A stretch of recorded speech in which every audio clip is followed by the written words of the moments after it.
Welcome to Impossible Coin. It is I, Baron Bob Tepes. Welcome back to the show, Baron Bob Tepes. Thank you. Tegan said my last visit was cut short because of a phone call from Brian's father. It absolutely was. There was some confusion last time where people thought I was appropriating vampire culture. Will you just confirm for our audience that I am indeed a vampire?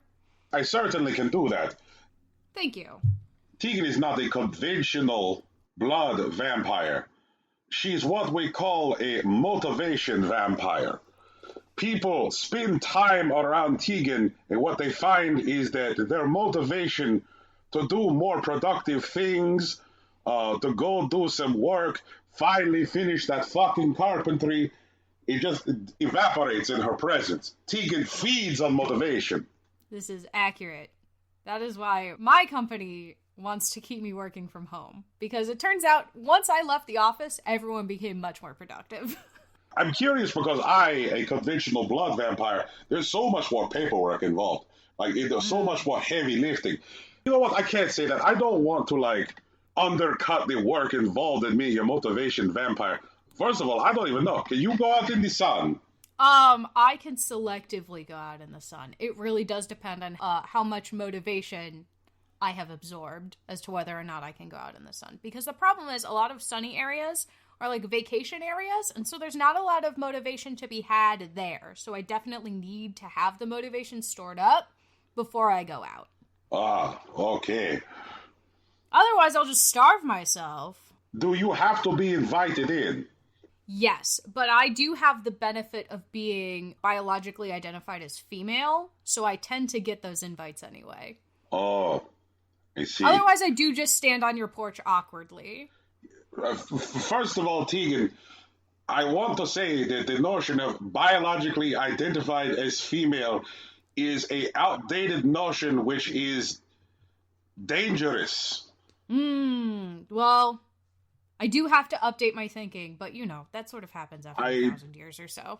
Here's the thing is that, I just want to bring it to your attention. I'm not saying that you're a bad person, just that you said a bad thing. And I do appreciate being corrected. And that you can grow from it. You know? Yeah. No, I understand. I appreciate you correcting me live on the show. Fantastic. Garlic. How's that do for you? Garlic is hit or miss. Oh, but he's not dangerous. But religious symbolism is fine. So that's the trade-off, I think. I can go into a church. There's a lot of motivation in a church, actually. But garlic bread, because garlic bread tends to make people sluggish. I think it's the carbs that are the problem. But I haven't been able to test it accurately. But in the church, what sweet music they make. Mm-hmm. Yes, it's very nice. There's a lot of inspiration there that gives people the motivation, and I can just hang out in the back and suck it up.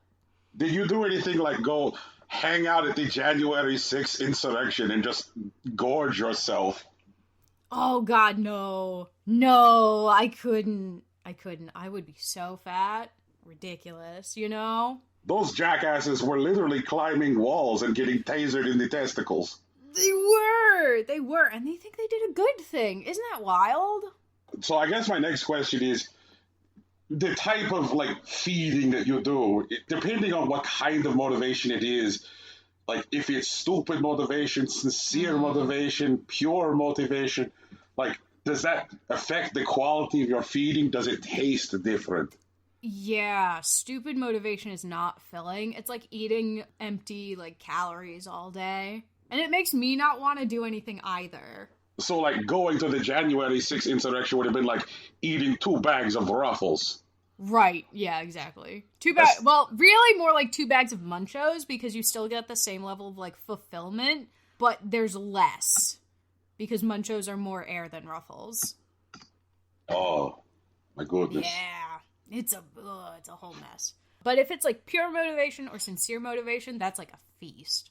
A proper, turkey dinner, stuffing, ham, the whole thing, That's, better. So, a parent assembling a bicycle on Christmas Eve. looking at the instruction manual. That's the stuff. A couple attempting to assemble an IKEA bed. Oh, delicious. Very. Tegan, you're dangerous. I know. I have a question. Mm-hmm. Have you fed on Rocky? Have you fed on Brian? Well, I mean, as our listeners know, there have been alternate weeks where people have not been here. And I'm not saying I did anything, but I'm also not going to say I didn't do anything. Oh, no. Crazy. Yes. Well. But how are you? How has your spooky season been, my friend? Pretty good. I find that, like, vampires seem to be not as popular as they used to be. You know, we had a pretty good run when the whole baseball movie came out. Yeah. You know, like, there was a point where people were like, I would like to kiss a vampire. And I was like, hey, I'm Baron Bob Tepes. I'm up for kissing. Who doesn't want a good kiss? And then, like, interest in those movies kind of petered out. And for a while, people watched these other movies about a young lady who had a bow.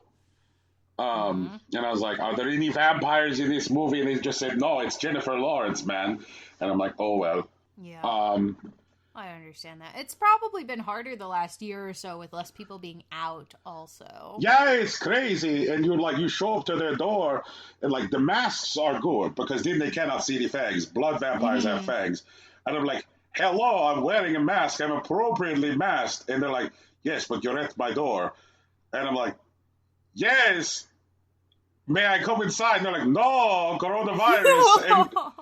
And I'm like, well, will you come outside? They're like, no, coronavirus is very difficult, which means that I have mainly been feasting on Republicans in the last 18 months. It's... And, like, doesn't the quality of the diet that the person has had, like, affect... Does that, like, affect the blood quality? Because that's what I'd heard, but I wasn't positive on that. It's a whole thing. The energy that they convey in life. And as I slake my thirst, I could feel the energy of having just yelled at someone at Costco just a few hours before, coursing through their veins. That is unfortunate. It really, really is. I am so sorry. Because the thing is that, like, Dr. Fauci, he reminds me so much of Van Helsing. Van Helsing was a real guy, you know. Yeah. Super smart guy. Totally was on to blood vampires. Yeah, definitely around before my time, though, so I'm glad I was able to miss that one. Right, you know, you dodged a bullet there. And, like, the thing is that I think now, if, like, Van Helsing showed up, he'd get dragged just like Dr. Fauci. You're like, Dr. Van Helsing, Professor Van Helsing, he'd be like, hey, everybody, objects of silver, crosses, mirrors, garlic. And people would be like, what do you mean I can't invite them into my house? They're not dangerous. These colors don't run. It's like mankind figured out, even before fire, that physical objects interrupt the ability of other physical objects to impact them. That's why they lived in caves, right? The underlying logic for masks is older than that of lighting fire for food. Oh, goodness. Think about it, right? But, like, mankind is so stupid that they're like, no, I'm going to discard the oldest logic that man currently uses. So I feel like if some guy shows up and is like, look, blood vampires are pretty complicated. It's going to take a lot of work to keep yourself safe. People are like, whatever, these colors don't run. Stupid assholes. Stupid. But I guess better for us, right? Yeah, it's true, I guess. So, everybody out there, Baron Bob Tepes and Tegan Somerset will feast on you because you're too stupid to, protect yourself from basic vampire incursions. Soon the numbers will grow. Yes. And then we'll do what we did in the old days. Take over the Vatican. Oh, the good old days. I know, the good old days. The good old days. I tell you what, I have a bigger target in mind. I'm going to say a name and tell me if you think I'm dreaming too big. Okay. Mark Zuckerberg. You know what? Oh, that's a good one. That's better than the Vatican, baby. That is better than the Vatican. You know what? He has perfected motivation suckage. Honestly, I have never seen so many listless people. That's a good Facebook point. is on someone's phone. Tegan, is he one of yours? I don't think so. I think he just developed the technology to starve us out. Oh my god. 1 second. I have to go to Vampire Google. Vampire Google. Okay. Let's see here. The Google. Yes. Oh, okay. Okay, Vampire Google's not cutting it. I have to go to the better vampire search engine, which is Ask Vlad. Okay. Oh, Tegan. Yes. Oh, my. Uh-huh. He is one of yours. Ah! Heck. I guess this means I gotta get a job at Metabot.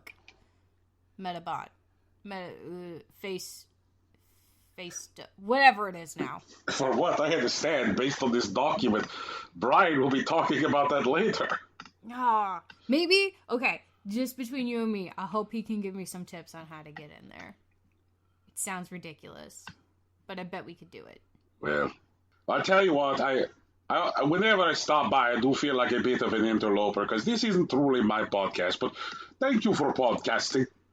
Of course, absolutely. I'm happy to raise awareness for my fellow vampires. Yes, and there is a fellow here, and I think that he's going to take over.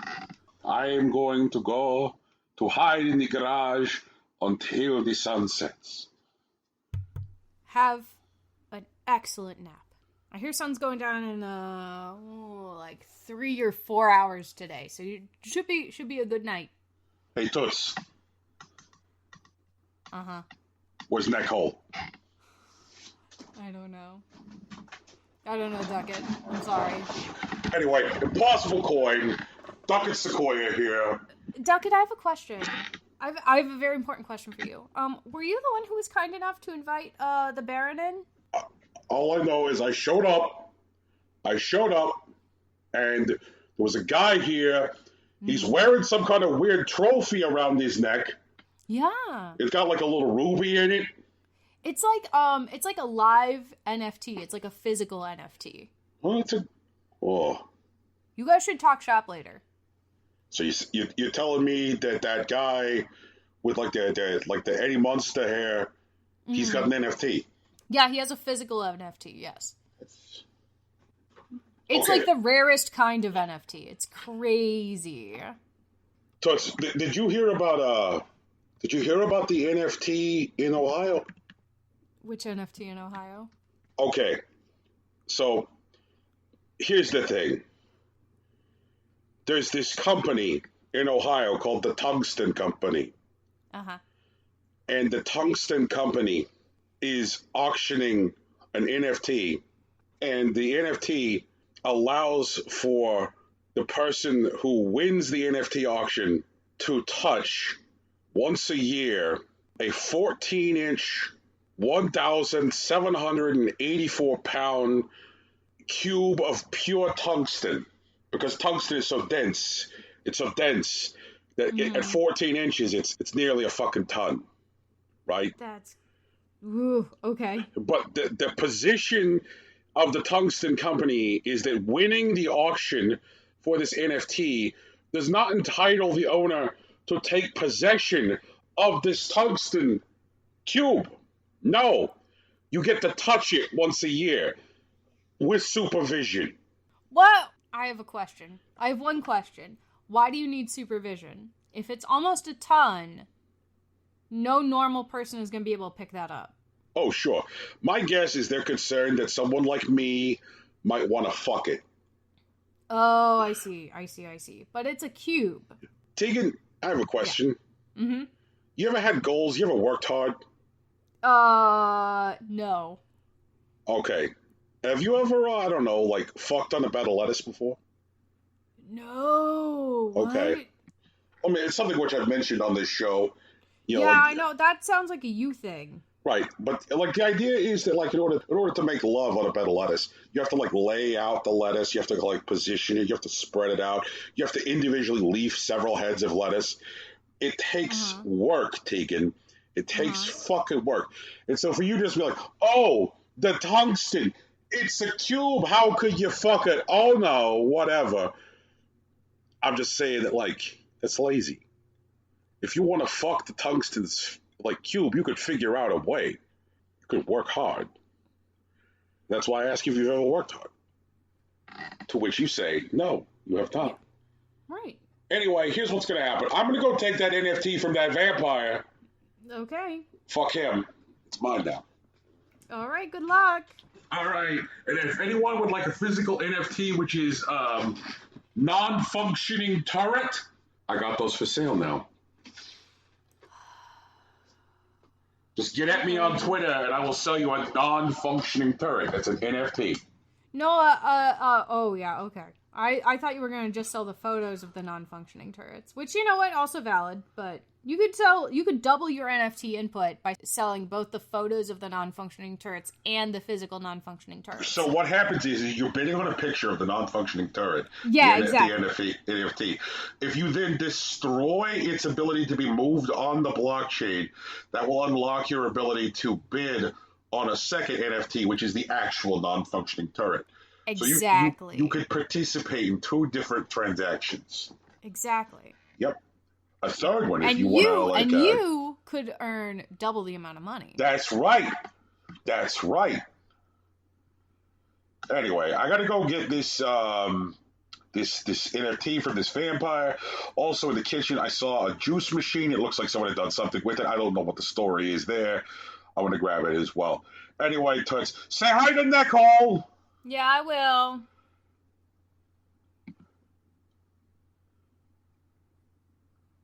Hey everybody, welcome to Impossible Coin. I'm Brian Cartwright. Tegan, we really, just got started. What's up? I really need you to work on changing the locks on your doors. Look, all right, last time I was on the show, I was out last week because of some back issues. I thought, wait, no, we told people you were out fighting for the rights to the Brian email because there was a Brian-verse update. That's what you said. It doesn't make it true. It was true, though. Everything we say on the show is true. All right, yeah, you just set a really high bar there. I did. I'm sorry. Oh, God, don't believe everything I say. That's okay. also true. Anyway. So last week you were out because of back issues. Yes. But the week before, I had a little special guest on at the very beginning of the show, which was Baron Bob Tepes, and it seemed like there was positive reaction to the Baron. Like people, like I know that there have been some people who have like gotten onto the show, and there hasn't always been like the same kind of reaction to like everybody who I've let on the show. Like I know that like reaction to Champagne Fresca is kind of hit or miss. Like Rocky seems to be on board with Champagne Fresca. Champagne Fresca is a little bit weird. Yeah. And it seems like over time, reaction to like Festival Hard Right is like slowly warmed. But it seems like everybody was on board with Baron Bob Tepes just like right up front. He's a very nice, polite, blood-drinking vampire. Yeah, he only comes around during spooky season, so you know, it's a seasonal. He's like a seasonal character. It's like nobody would want pumpkin spice all of the time, but because it's seasonal, everybody loves it. Okay, so you're saying that it has less to do with like Baron Bob Tepes' manners and more to do with the fact that he's just not around all the time? Oh no, I genuinely like Baron Bob Tepes. I'm saying the reason probably that the initial reaction was so warm is because he's not around all the time, so everyone's excited to see him. Okay, all right. So like, what's the deal, Tegan? Like, I figured I'd let him drive at the beginning, and like, I figured like that would go over well. Yeah, it was good. And then Duckett Sequoia broke into your house again, and he stole all your broken turrets. So what you're saying is the turrets were non-functioning? I think he made them non-function sometime over summer, but he's also going to sell them as NFTs. Oh. But also he's going to sell photos of them as NFTs, and then if you fuck up the NFT so that it can't be traded anymore, then you unlock special bidding for the actual NFT. Non-functioning turret. I believe that's the same gimmick which is being used by the Tungsten Company. Yeah, he brought up that too. Yeah, that like if you win this auction, the auction is to like touch a piece of tungsten once a year. Yeah. But if you like destroy the ability to trade the NFT, then you get the opportunity to buy the tungsten. Something like that, yeah. Really, you just need to do what we're gonna do, which is just steal it. How do you propose we steal like 1,800 pounds of tungsten? I mean, like, you're closest to it. It's not that hard. 1,800 pounds isn't that much.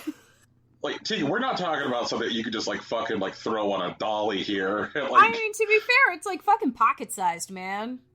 Man, tungsten is dense, right? You just need a good enough. You just need a good enough roll for it. Tungsten is dense, but so am I. Jesus. Ooh, top tier. We're really cooking with gas today. Oh my god. Strong agree.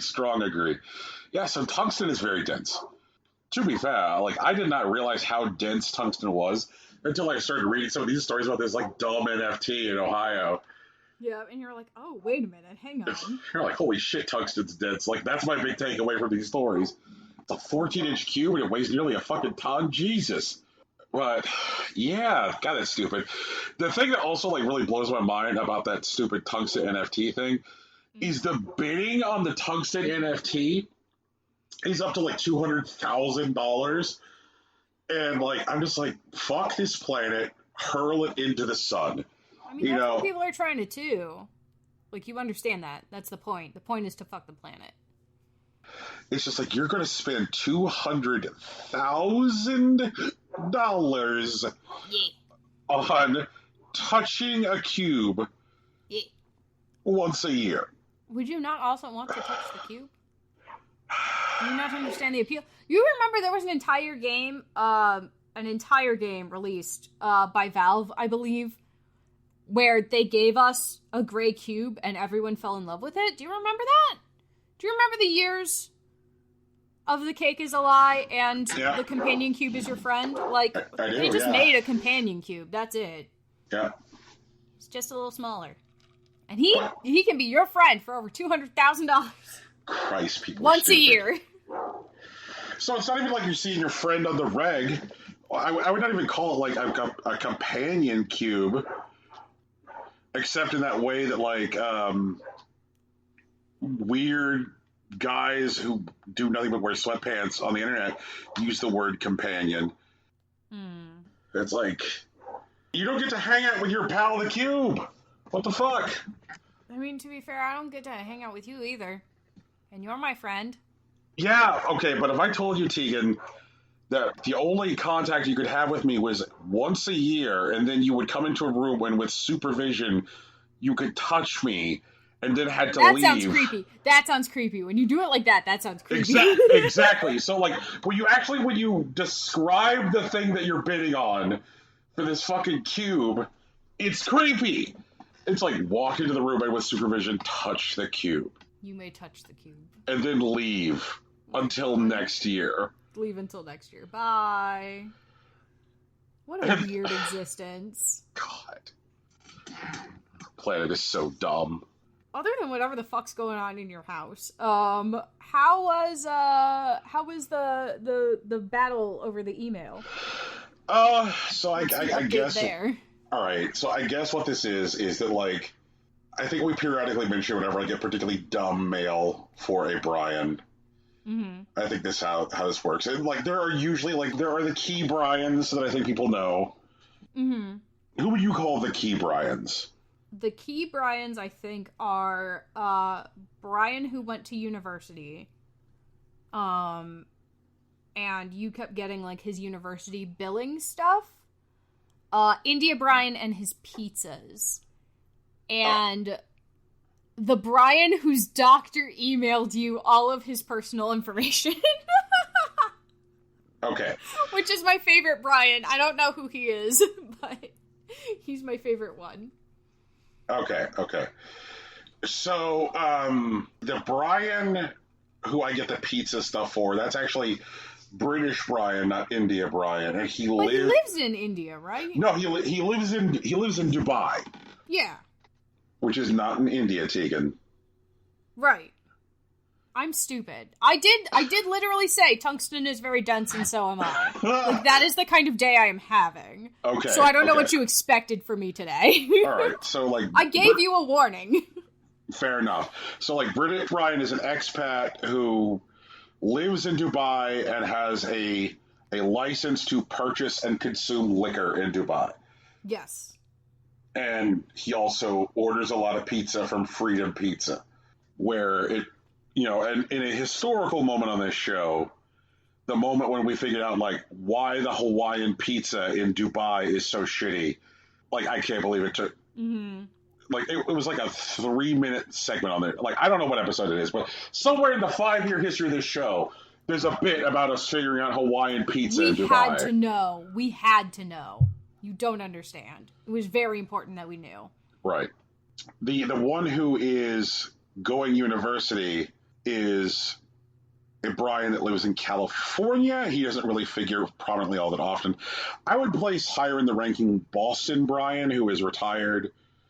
Mm-hmm. He's a member of the Boston Men's Choir, goes to the gym a lot, and then there's Tex. And I know this is creepy, but I would like you to show up, like, somewhere along Boston Brian's route and just be like, hello, Brian. Stop giving people my email as your email. Boston, and then just vanish into the ether.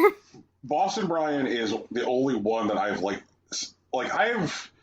reached out to Atlanta Brian once, which was when I received Atlanta Brian. I guess I reached out to Atlanta Brian twice, because I reached out to Atlanta Brian once when I got all his medical records. Yep. And I was like, hey, I just want to let you know that somebody did this. And I also reached out to Atlanta Brian when I got a bunch of his tax documents. Oh, no! Yeah. Oh, no. You know his medical history and his tax information. You could change all of his passwords for everything. Right. And, holy shit. The tax documents had stuff like address information, social security number, the whole fucking enchilada. And like, holy shit. And you're just like, Brian, please. But it's like, what kind of company sends this shit instead of, like, say, sending an email that says, please log into our secure server to download these documents? Like, right, nope, they just fucking mailed them out. Yeah, like, to the what wrong the fuck? Email. What the fuck? And so, like, I've kind of gotten to know some of the travails of, like, Atlanta Brian and Texas Brian and Boston Brian. I don't really get anything for California Brian anymore. Mm-hmm. California Brian got his stuff situated. Yeah. And famously British Brian. But, like, Atlanta Brian is, I tell you what, of the various Brians in the Brianverse, the one I am most concerned with. Because I will periodically get his, like, nagging emails about unpaid bills. Oh, no. His rented furniture. Oh, no. That's right. He rents furniture from a furniture rental place. And he gets emails which are like, hey, if you don't pay for your rented furniture, we're going to come take your fucking couch, Brian. That kind of thing. God, that's wild to me. Yeah. That's not real. You can't just rent furniture. Tegan, your classism is showing. No, I'm just saying, Brian, I'm doing a thing where I say a bit on the show. Okay. Like, it's supposed to be a joke. Oh, okay, so I'm just an idiot. I'm like... it's okay. We've both missed a bit here and there. It's fine. Fair, okay.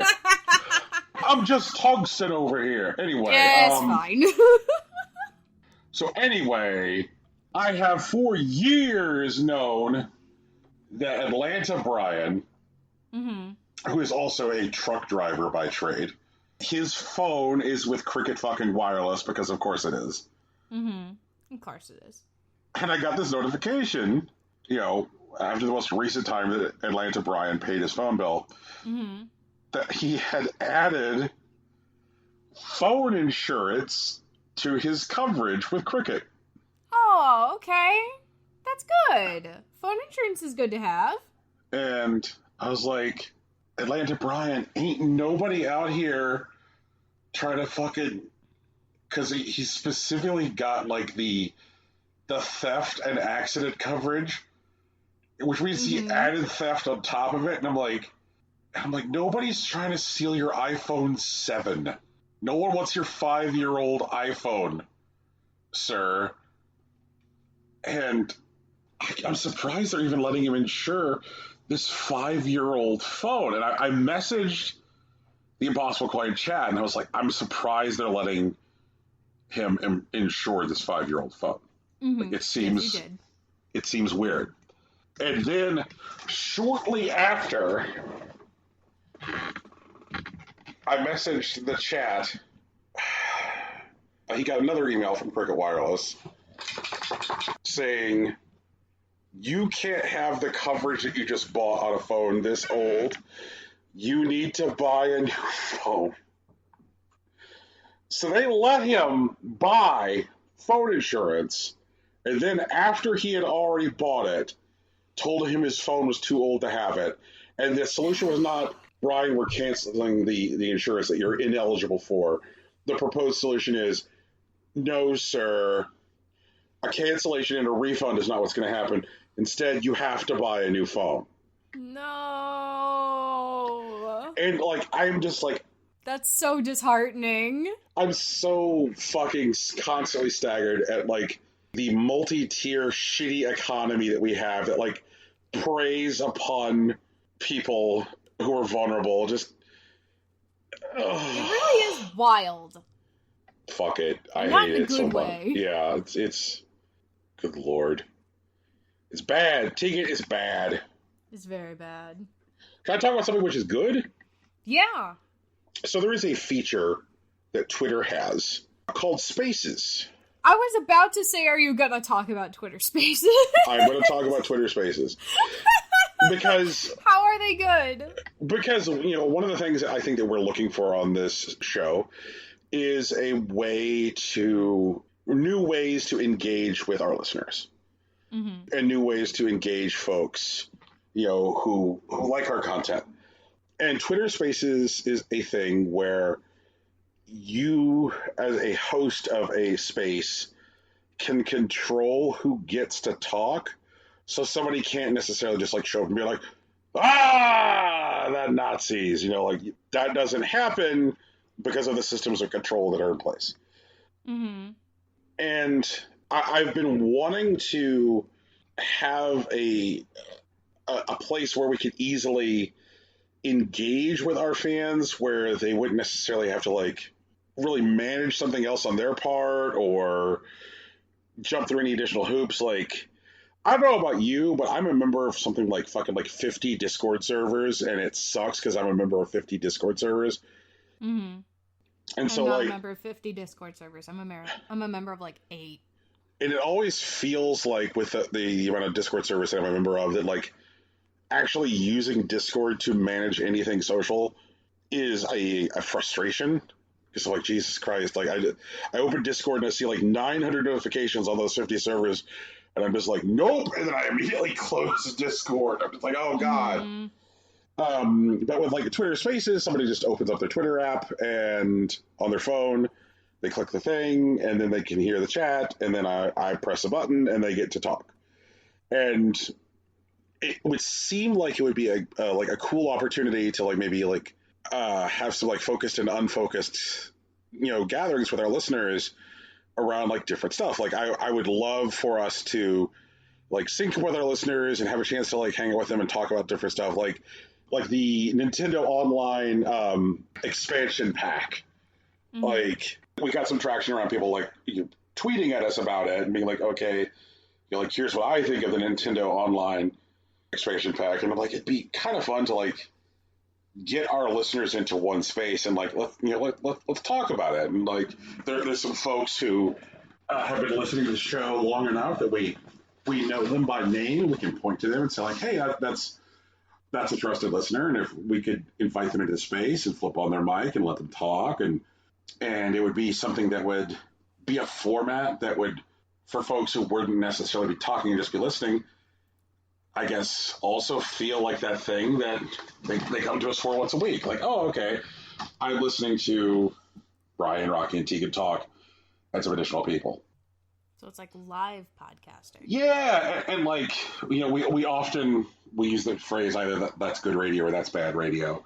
Yeah. And this will be something which essentially lets us like have call-ins, you know, really like not something that is really... Wait, so Twitter reinvented radio? Is that what you're saying? Twitter has reinvented radio. It's more like Twitter reinvented the telephone chat room of the 1990s.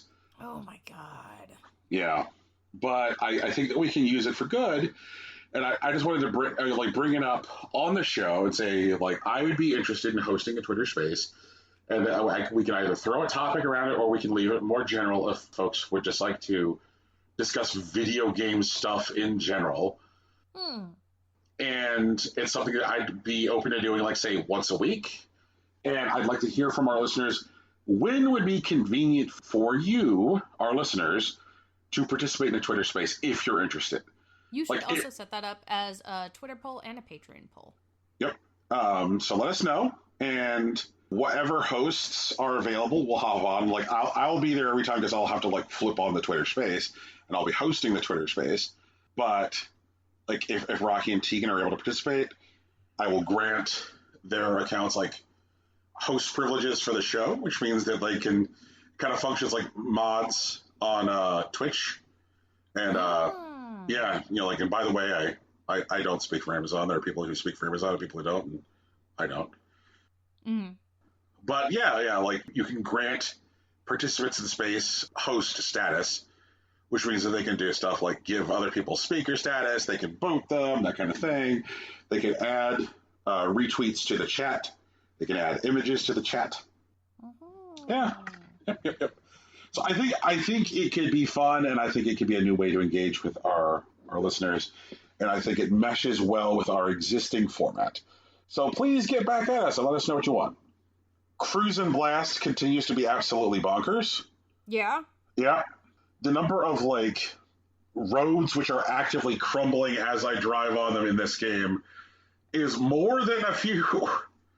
Would this game be good with the Fast and the Furious car tie-in?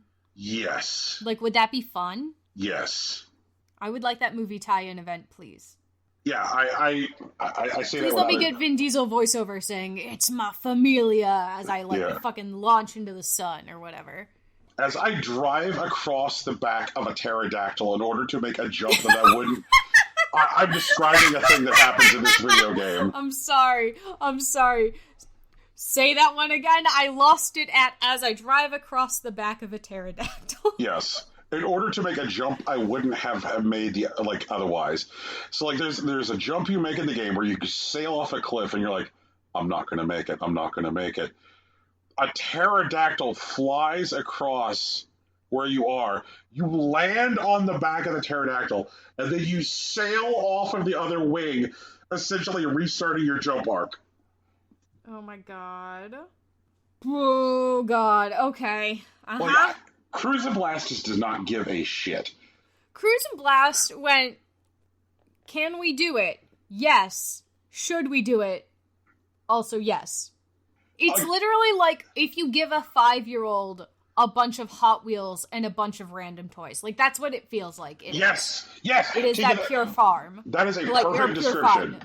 And you know what? And what's so fucking weird is that, like, this game was not on my radar at all before release. At all. Yeah. Mm-hmm. Which I think makes it like such a pleasure, because I love good surprises in this world.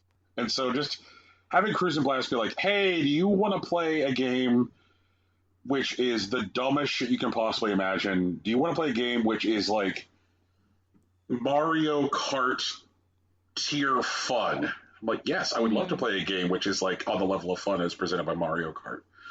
It's so good. It's absolutely so good. I look forward to talking about Crimson Blast at the end of the year. You know, like it will be part of my end of the year conversation. Yeah, I guess I'm gonna have to check it out. Yep. I'm busy this week though, so I don't know if I'm gonna be able to. Oh, that's fine. That's fine. Like this week is very busy for me. you know, as I'm thinking about like games I need to check out by the end of the year, at this point, like the only one that really feels like I guess there's a couple that feel like super duper nagging at me by the end of the year. Actually, you know, since we're shifting Goaty to December, things I need to check out before the end of November Yeah. are I need to actually open my copy of Metroid Dread and put it into my Switch. Yeah, you really do, because I have already watched 2 people play it to completion, so I can talk about it. And there was a tweet by the little brother of the show, Big Sach, where he said that Inscription, which just recently came out, is his game of the year. Yeah? And I was like, oh, fuck. Really? And so I was like, I guess I should probably play Inscription. Because I'm starting to see like a whole bunch of people whom like I respect talking about how good Inscription is. And how like it just kind of like snuck up on people because I don't think there was a lot of buzz around its release. And I'm like, oh fuck, if Inscription is that good, then I guess I need to look at Inscription. Something that did come out is Resident Evil 4 in VR, and I am here to inform you that it is Resident Evil 4 in VR. Yeah, I'm also here to inform you that like taking Resident Evil 4 and putting it in VR makes it feel like I was going to say, it makes it feel like a mostly new experience. Oh, okay. Because there's things about the way that you, like, manage the way that you personally react to things and the stress of things, which change when you're seeing through the eyes of a character. And I think that, like, there's something about, like, say, the way Resident Evil 7 or Resident Evil Village feel because they're first person versus the way like some of the earlier Resident Evil games feel. And so this is like, okay, so picture some of the higher stress moments of Resident Evil 4, and now those things accompany your entire field of vision. And there's stuff that you do in this game that you aren't necessarily doing in, like, say, Resident Evil 8 Village 8. Mm-hmm. Like, manually reloading guns. In those games, like, you are pressing a button to reload guns. Mm-hmm. But this is VR, and in order to, like, increase immersion, there are things which are, like, manual actions that, like, you are completing by touching objects. And so, like, you reload in Resident Evil 4 VR by getting a clip, slamming a clip into your pistol, and it's just like the extra seconds it takes to like actually have to reload as a physical action means that like when you have like some of the large hordes of enemies that exist in Resident Evil 4 lumbering toward you, it's just like, ah, God, oh, God. You're like, oh no, wait a minute, oh no. And there's something about like say picking a lock or unlocking a door in Resident Evil 4 where like when the game existed in third person and you knew that there was an enemy behind you as you were like opening it, it felt kind of like lower stress because it would like it would move you to like it would like cut to like a different screen and be like, okay, here's like the lock opening thing where it kind of like pulls the audio out and makes it different. So that like it kind of like lowers the stress of it. Okay. But in Resident Evil 4, they're like, okay, when you're futzing with doors now, they're just like, they exist organically as part of the environment. And so, like, if you're futzing with trying to get a door unlocked, and there is an enemy behind you, you can hear it moving toward you, and you can hear the spatial audio of the thing behind you. And, like, that makes futzing with unlocking a door all that more stressful. Oh, God. Yeah. Yeah. And then, like, the first time I unlocked a door, I just stood there and was like, ah, you know? And then I was like, oh, yeah, Like, oh yeah, I guess after I unlock the door, I actually need to reach down, turn the knob, and open it. Oh, God. You know? Yeah, no, that's too stressful. You're right. I'm already too stressed.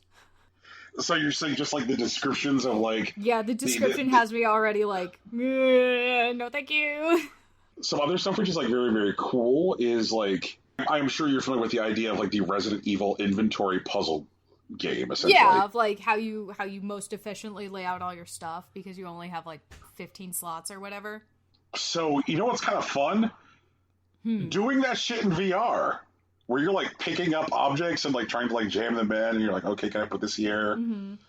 Because like just picking up and playing with objects is fun. Yes. And so then where it's like, okay, this, but now there's this like added layer of like a necessary goal, which is getting the most stuff possible into your inventory, makes it feel that much more satisfying. It's weird because there was already a gamey quality to inventory management in Resident Evil, and so for it to do it now and be like picking up stuff and trying it, like, oh, if I put this here, oh, if I put it there, they've completely redone all of like the menu systems in the game, so that way like they don't have to like bring up like some kind of like menu or something which like takes you out of the game. So they've done a lot of building. Like this feel, it's so weird. Like, do you remember the Super Mario 64 game for the DS? Not necessarily. Okay. So, like, there was a game that got sold as, like, Super Mario 64 DS, but there were, like, such significant changes to the game that, like, calling it Super Mario 64 DS felt like a stretch. You know, like, for starters, there's like multiple characters you can play as in the game which have different properties. Like you don't even start playing the game as Mario. You start the game playing as Yoshi. And there was enough stuff that was different about Super Mario 64 DS that you're like, okay, this feels like an entirely... I'll put it this way, it didn't feel like an entirely different experience, but it felt like a different enough experience that simply calling it a port of Super Mario 64 felt disingenuous. Exactly. Which brings me to Resident Evil 4 VR. Like, it is recognizably Resident Evil 4, but it is also, like, recognizably something new. It's like Resident Evil 4 is the skeleton upon which this new stuff is, like, built. If that makes sense. All this while averaging close to 2 hours a day of Zookeeper World. Jeez. Tegan. That's a lot of Zookeeper World. Tegan. Yeah. I have broken the 200-hour mark with Zookeeper World. Yeah, I'm not surprised. But also, you did say you were going to get in, like, the top 100. So, how is that journey going also? I'm grinding. I finally went ahead and added hippos to my zoo. I didn't want to add hippos until I was able to get a high charm enclosure for them that would allow me to hold 3 hippos, not 2. And so I've got my high charm 3 hippo enclosure. Problem is that like I am not the only one out there grinding hard on Zookeeper World. So even though like my zoo has gotten better, other people's zoos have gotten better. My current global zoo rank is 900. So thoughts and prayers, please. You're gonna get there. I know it. Here's what's gonna happen is people are gonna drop off after the holiday season, I bet, because they're gonna have new things to play with, and you will just shoot right up through the ranks. Because you're on that rise and grind. I really am. I knew that I had to pod in the morning last night, but I was like, man, I really need to try and get an excellent rank on level 237 before I go to bed, because there are 6 levels left which I don't have an excellent rank on. And I was just like, all right, I just need to, I'm like, I'll just take one pass at 237 before I go to bed. 2 hours later. 2 hours later. Want to take any guess as to whether I was able to get that excellent rank on 237? Were you? No. at this point, the levels which are left, which I do not have excellent ranks on, are like incredibly difficult, really complex boards. And there are a lot of similarities to like the layout of a pachinko machine for level 237. Mm-hmm. And so there is stuff that you have to do to set up your movements to offset the randomness of like ball dropping. Oh my goodness. Because if stuff land on like these little platforms, because you're trying to get pieces to fall to the bottom of the board on that level, and if they land on little platforms on the way down, then you're fucked. You're absolutely fucked. And so like you're sitting there trying to like make like 4-piece matches, 5-piece matches, 7-piece matches in order to create pieces that will like allow the balls to tumble further without hitting platforms. And you're just like, and so you have to like create these like chain reactions by setting up these like elaborate matches. You're just like, okay, if I have a 4-piece match here, and I have a 7-piece match here, and a 5-piece match here, and then I trigger the explosion here. There's too much math already. Yeah, it's like so fucking hard.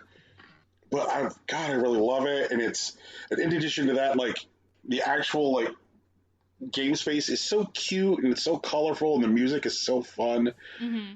There has been this thing which has been going on now for like the last year and a half, which is really great game comes out on Apple Arcade, and then somewhere between like a month to a year later, it then comes out everywhere else, and people treat it like it's a brand new game because so few people have Apple Arcade. Mm-hmm. They're like, oh my god, check out this exciting new game! Like, you know, like it happened with like Pro Barista and like a whole bunch of other stuff. Mm-hmm. And there's been this thing where like games come out on Apple Arcade, which, you know, wouldn't have been possible anywhere else, and then, you know, like a broader audience gets to see them. And there are a few this year that I'm really looking forward to that moment when they get exposed to that wider audience. You know, like obviously like Fantasian is like a big example. Mm-hmm. You know, like the next big sprawling JRPG epic from like the guy who created the Final Fantasy series in what is likely going to be his last sprawling JRPG epic is like a really big fucking example of it. The game's like 100-hour long JRPG. Mm-hmm. That sounds about right. I hope people get a chance to get a taste of that. I guess like Alba: A Wildlife Adventure came out some months ago on Switch, you know, like after the Apple Arcade release, and I think some people have bothered to play. Have you played Alba: A Wildlife Adventure? No. You should probably play Alba: A Wildlife Adventure. Since it came out in December of last year, it will be eligible. Yes. It's just crazy. Like there's a whole like host of stuff that Way Forward has done on Apple Arcade because Apple funded development, like a game called Marble Knights and a game called Spider Soars. Oh, I remember like earlier this year when like the Pathless started to come out on things other than Apple Arcade. People are like, oh, the Pathless is really great. This is a super good game. It's like, yeah, no shit. Mm-hmm. No shit. But I guess I say this because like I'm really looking forward to when Zookeeper World comes out on things which are not Apple Arcade, because like it's going to be really, really fun to see like people get into this thing because like the zoo building is so good, like the cozy design, the making of things, like your characters, all the little characters who like patronize your zoo are so cute. And like I love running around and collecting their donations each day and the nice things they say to my little like zookeeper. Here's the thing though. What's that? That is going to greatly expand your pool of people you are competing against for the top 100 slot. Tegan, it'd be much... If I had to, like, pick between people playing this game versus me having that spot, it's more important for me that people play a great game. Okay. Yeah. You know? It's like, yes, I'm grinding. Yes, I love it. Yes, I love doing the hard work in this game. But I would much rather know that, like, there are that there are other people who had a chance to experience this game. So that is where I'm at. All right, then. Yeah. There is something that I did not put in news, but I wanted to mention, which is lol, the absolute state of N64 emulation on the Switch. Oh god, it's so bad. It's so bad. It's not even like it's funny. It's joke shitty. It's joke shitty. Like, where to start? It is something which people have already figured out, like data miners, is that the emulator that they used for Super Mario 64 as part of the Super Mario 3D All-Stars pack is different than the emulator that they're using as part of the expansion pack. So Super Mario 64 runs better on the crappy 3D All-Stars pack that came out last year than this. If you go into the wet dry world, the flickering beneath the skeeters is just ridiculous. I think my favorite example though I've seen thus far is Zelda. Holy fucking shit. Yikes. Ew, it is so bad. It is so bad. Tegan, talk to us. No, the fog essentially is inverted, so you can see for a billion miles, and also the water texture is shit. So, the entirety of, everything that is the Darklink fight in the Water Temple is just garbage. It's so bad. Yeah. Yeah, so the draw distance is, much larger, is much further than it needs to be. And so, it's not an issue that, the water texture is, any worse, because that's the thing is that's what was always the water texture. But if you can now see that water texture clearly because of where the fog's draw distance is, it means that, what before was totally passable because you could only vaguely see it through the fog is now, nakedly awful. Oh, it just looks so bad. So bad. Any game which relied heavily for any sequence on fogging as part of the way to create a visual effect is suffering from it. It's laughably terrible. It really, really is. And there's also huge problems with frame drops. Input lag, the whole gambit of problems. Yeah, it's a mess. I just don't understand. I really don't. Either. I'm not sure how they were comfortable putting this out. I'm not either. This is not, and that's kind of been a trend this year, I think. That Nintendo has been putting stuff out that is definitely not up to Nintendo's previous standards of quality. Yeah, I am not sure how this made out the door. What's wild is that there really haven't been any of these complaints around the Genesis emulation, and there's some evidence that in the code from the data miners that it looks like there are different standards which are being applied to the Genesis emulation. If you go in and you look at the code for the NES and the SNES and the N64, I guess the best way to describe it is you'll see similarities in the way that they're written. As far as standards and signatures, you can tell that the same company is ultimately responsible for creating the standards for those.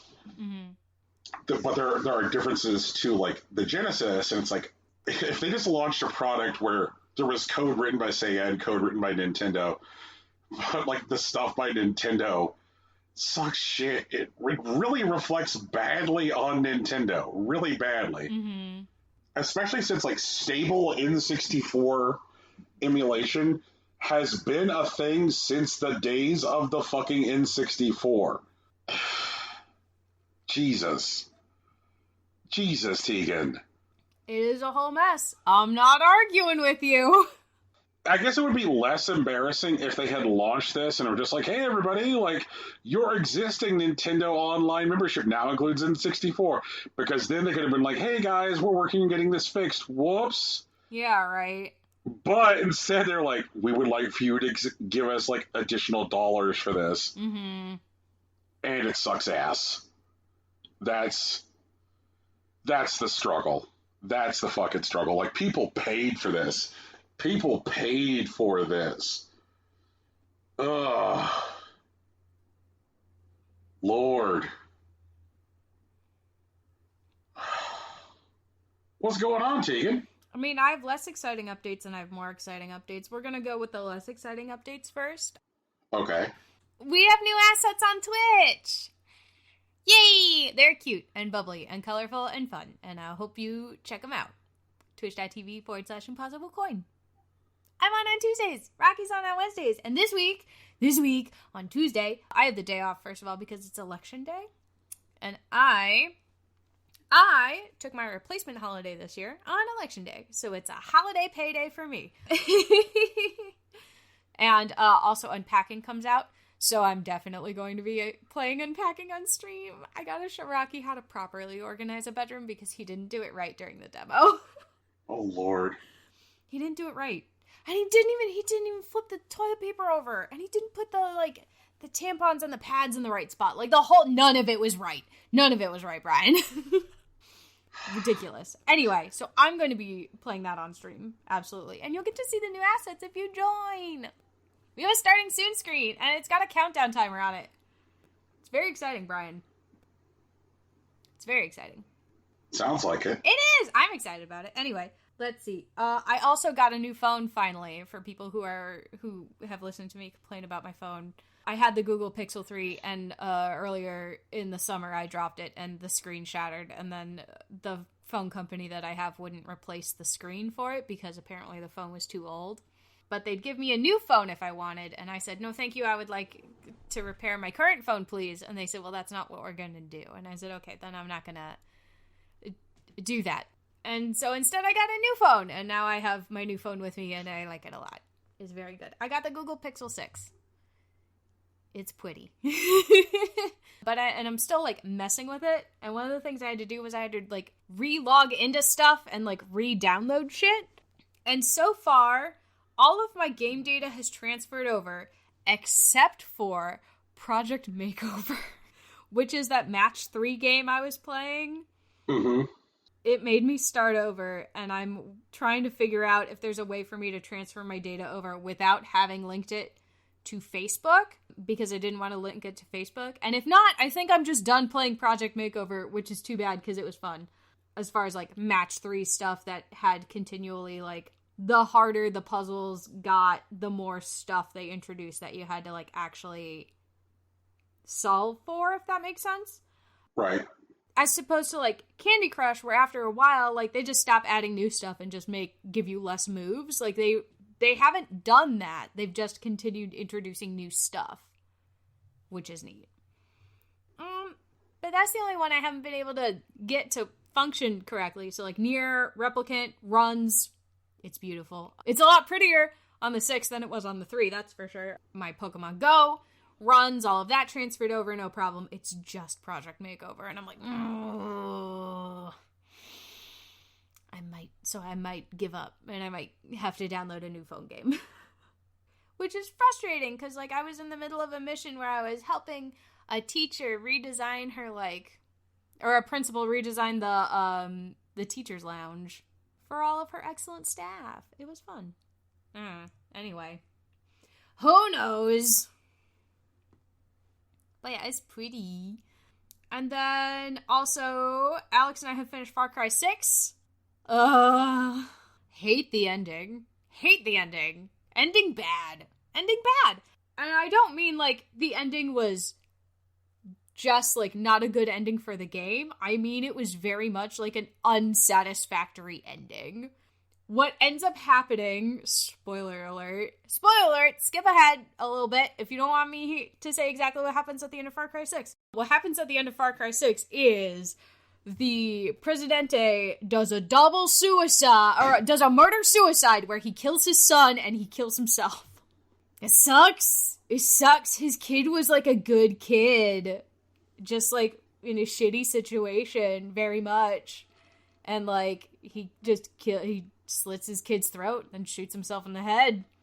And that's the end of the game. Or maybe it's he slits his own throat, but shoots his kid in the head.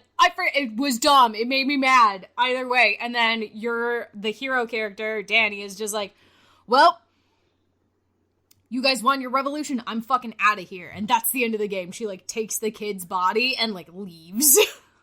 And that's the end of the game. Like, you don't get to be part of the, like, rebuilding effort for the city or for the country. You don't get to, like, you just saw the end of what the revolution is. The rebels took over the thing. The guy died. He kills his son. And that's it. You walk out of the room. And it's like, oh, I get it, but I don't like it. And it's not a good ending. That's... You know? It's a kind of ending that feels bad. Like, I feel like there should have been a way to rescue the kid. Because, like, you and the kid bond over the course of the game. You rescue him a couple times from, like, assassination attempts. Because, like, obviously, you as the protagonist are not okay with killing kids.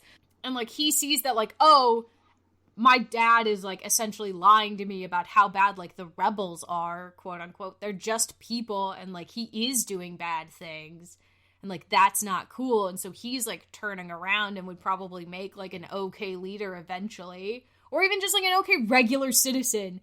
And his dad fucking kills him at the end because he's like, oh, you're sympathizing with the rebels and you'll never take me, like, the rebels can never have me and my son alive. Like, and so that's it.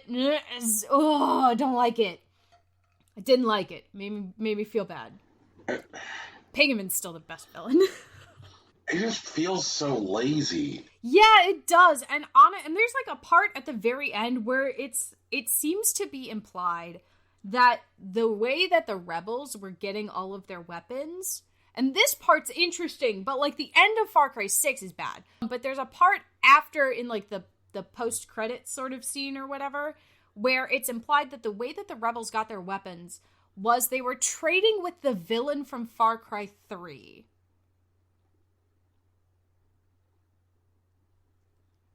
Huh.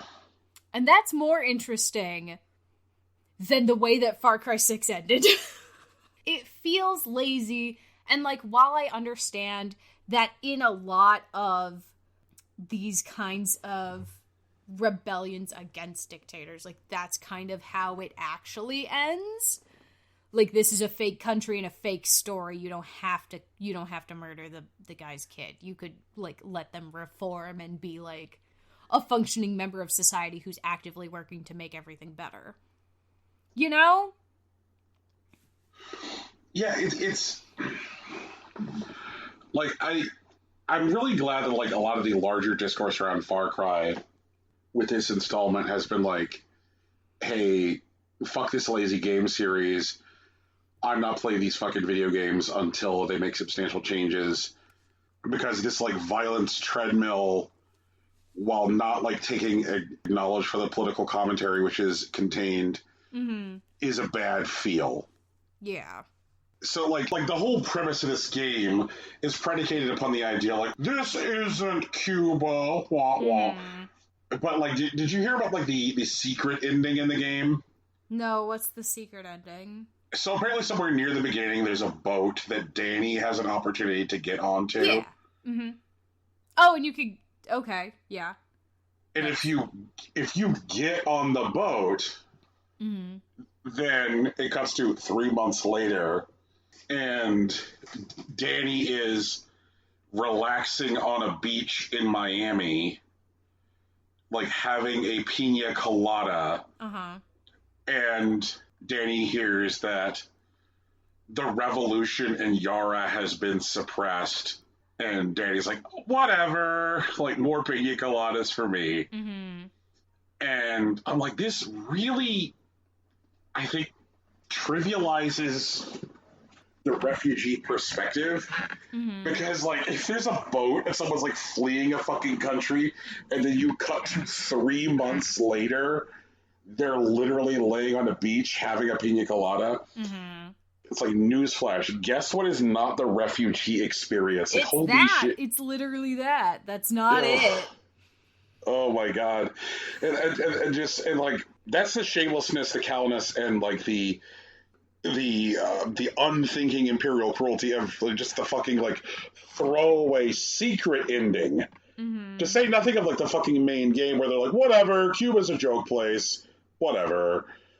Here, pet the pig, here's a fun gun that shoots saw blades. Like, ha ha ha. Did you hear about the shitty email that Ubisoft is sending out to people? No.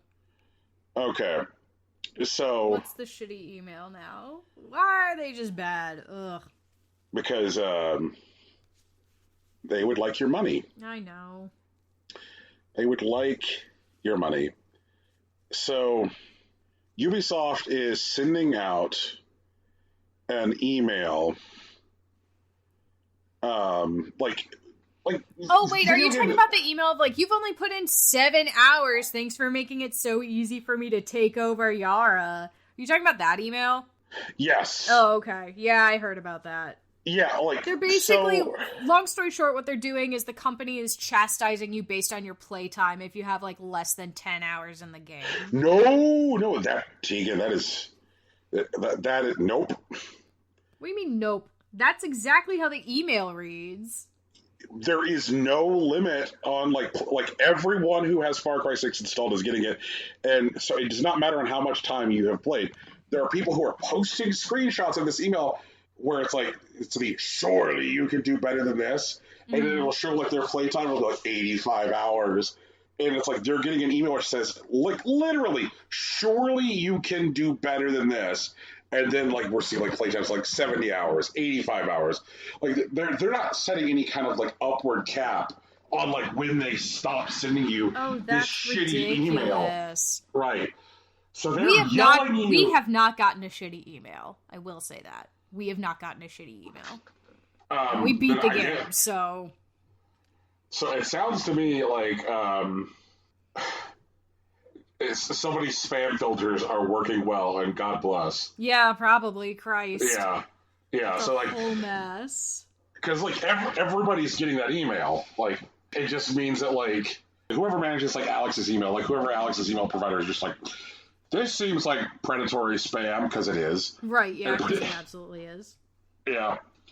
But, like, people are so used to, like, video games yelling at you about their level of engagement, like, while you play it. This is a video game that is chasing you down essentially on the street while you're not even playing it, being like, fuck you, why are you playing the video game right now? You know what the best video game to do this is? It's the Stanley Parable, where you can get an achievement for purchasing the Stanley Parable and then not playing it for 5 years. And they're like, go out, and, like, the achievement is called Go Outside. And it's like, went outside, did not play the Stanley Parable for 5 years. Fucking great. Good. That's perfect. Tongue-in-cheek. Love it. You know? But, like, don't chase people down for, like, actively playing your game, you fuck. God, I hate them. I hate them so much. Yeah. And there's so much stuff in Far Cry 6 which is optimized to be improved by maybe buying some boosters.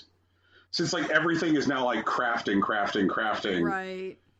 They're just like, hey, do you want to buy some crafting supplies? No. Would you like to buy some crafting supplies? No, thank you. Tegan, would you like to buy some crafting supplies? Nope. Sure fucking didn't.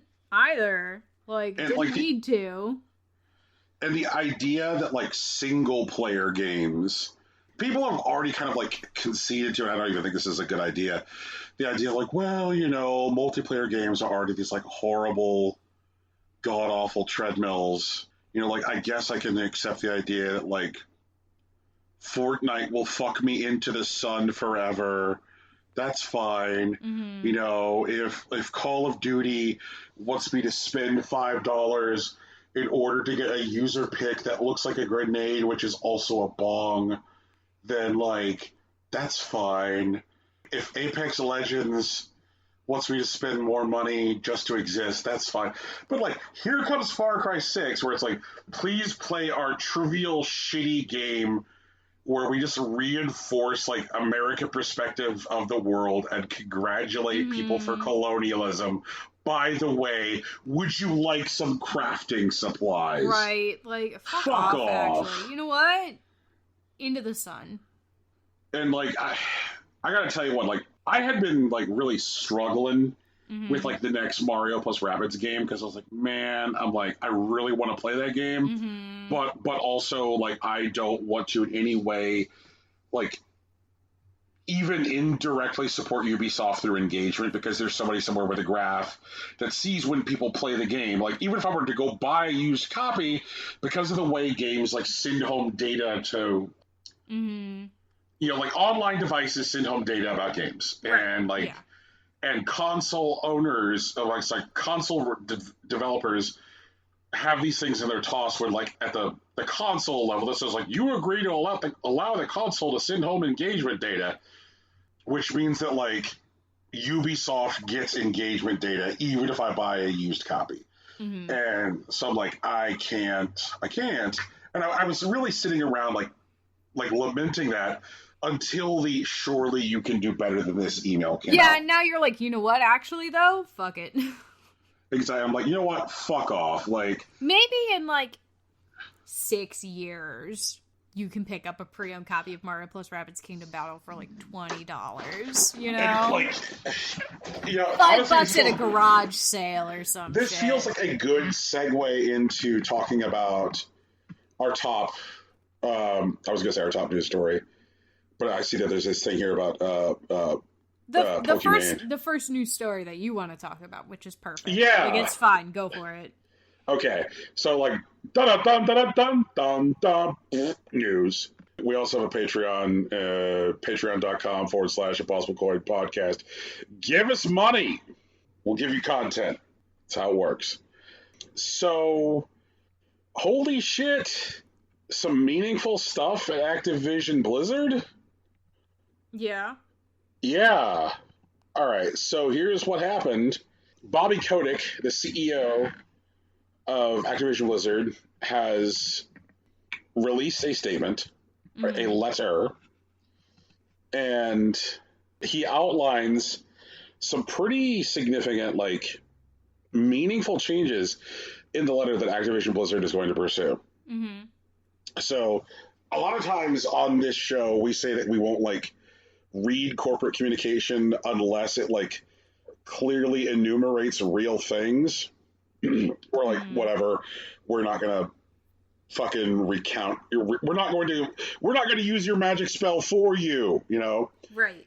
But this is a case where, like, I actually am willing to read shit that is in this document because it's real stuff. Like, I don't just feel like... Because after the year that Blizzard has given us regarding news, it's important that everyone understand specifically what they are outlining in the way they are outlining it. Right. So, that's why we're going to read their thing for you.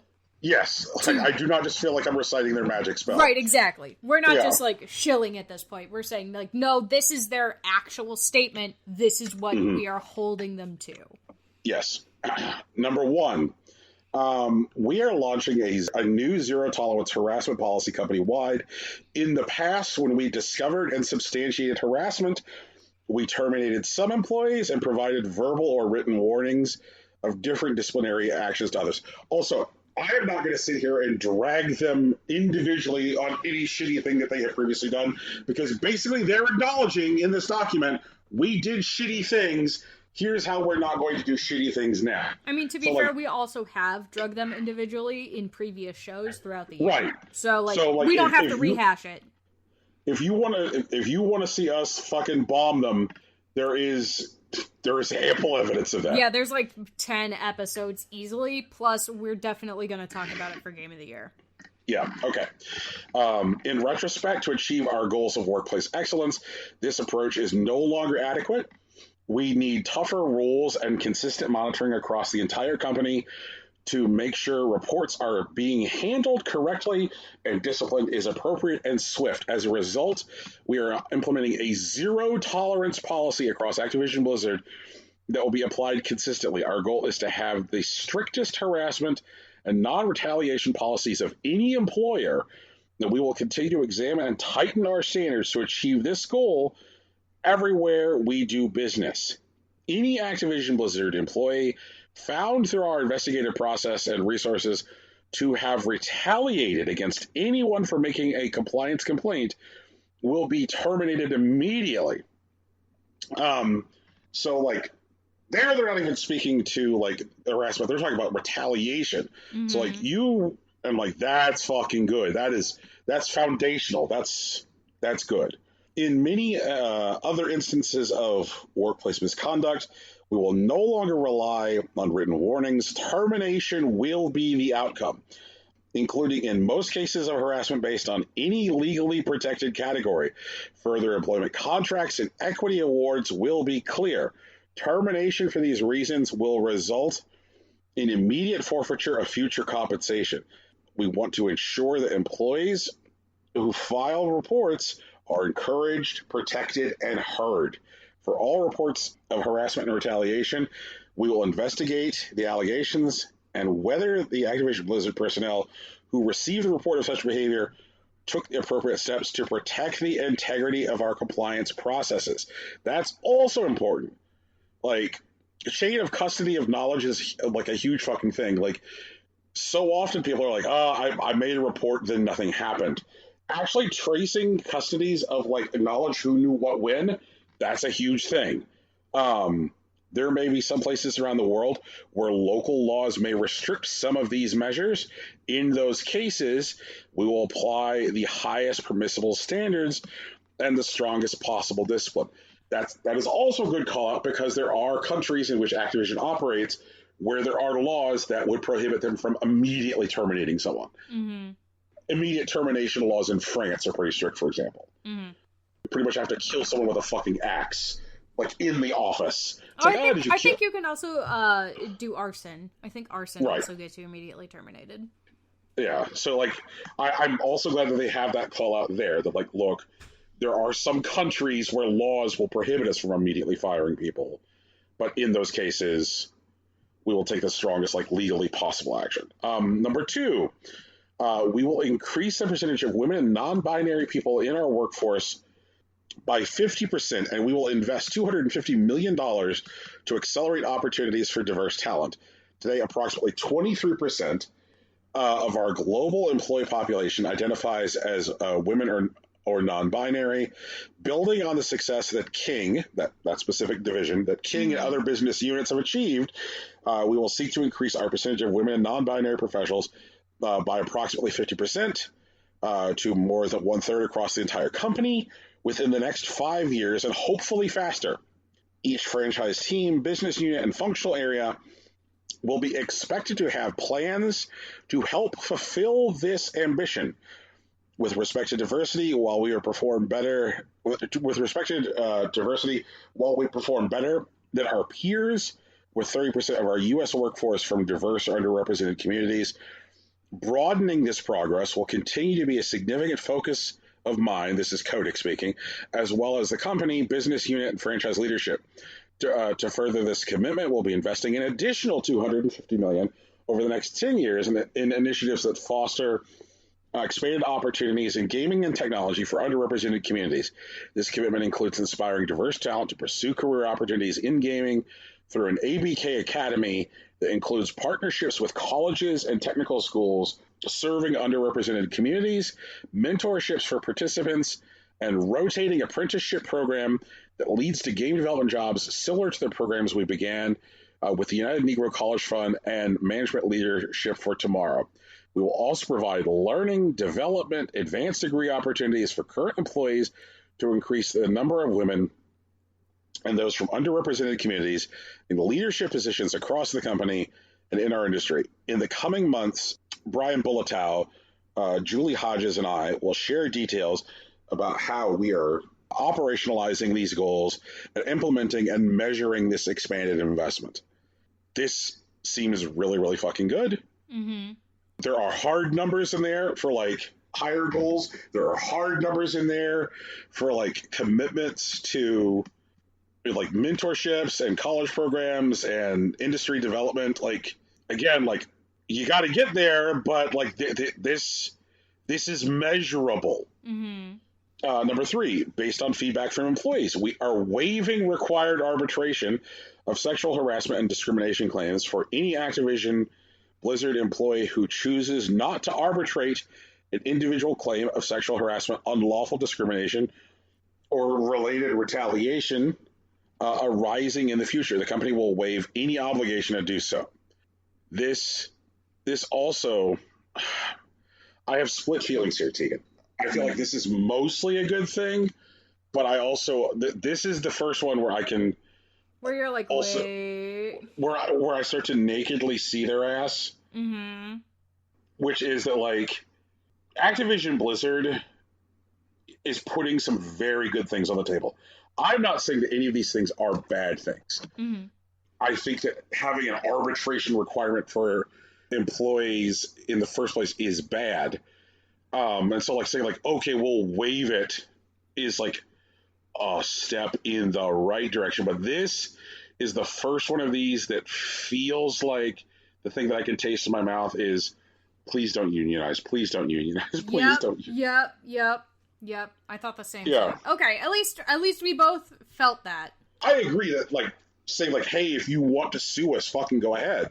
If you want to sue the person who harassed you, fucking go ahead. Like, so, like, if you want to take individual legal action, and this is the thing where I'm just like, that feels like a thing that should be a fundamental employee right from the jump. And so you say, like, oh, by all means, please sue us, like, or by all means, like, sue your supervisor, like, yeah, but you're just trying to make sure that they're not fucking rolled into the much stronger legal protection that a union would provide.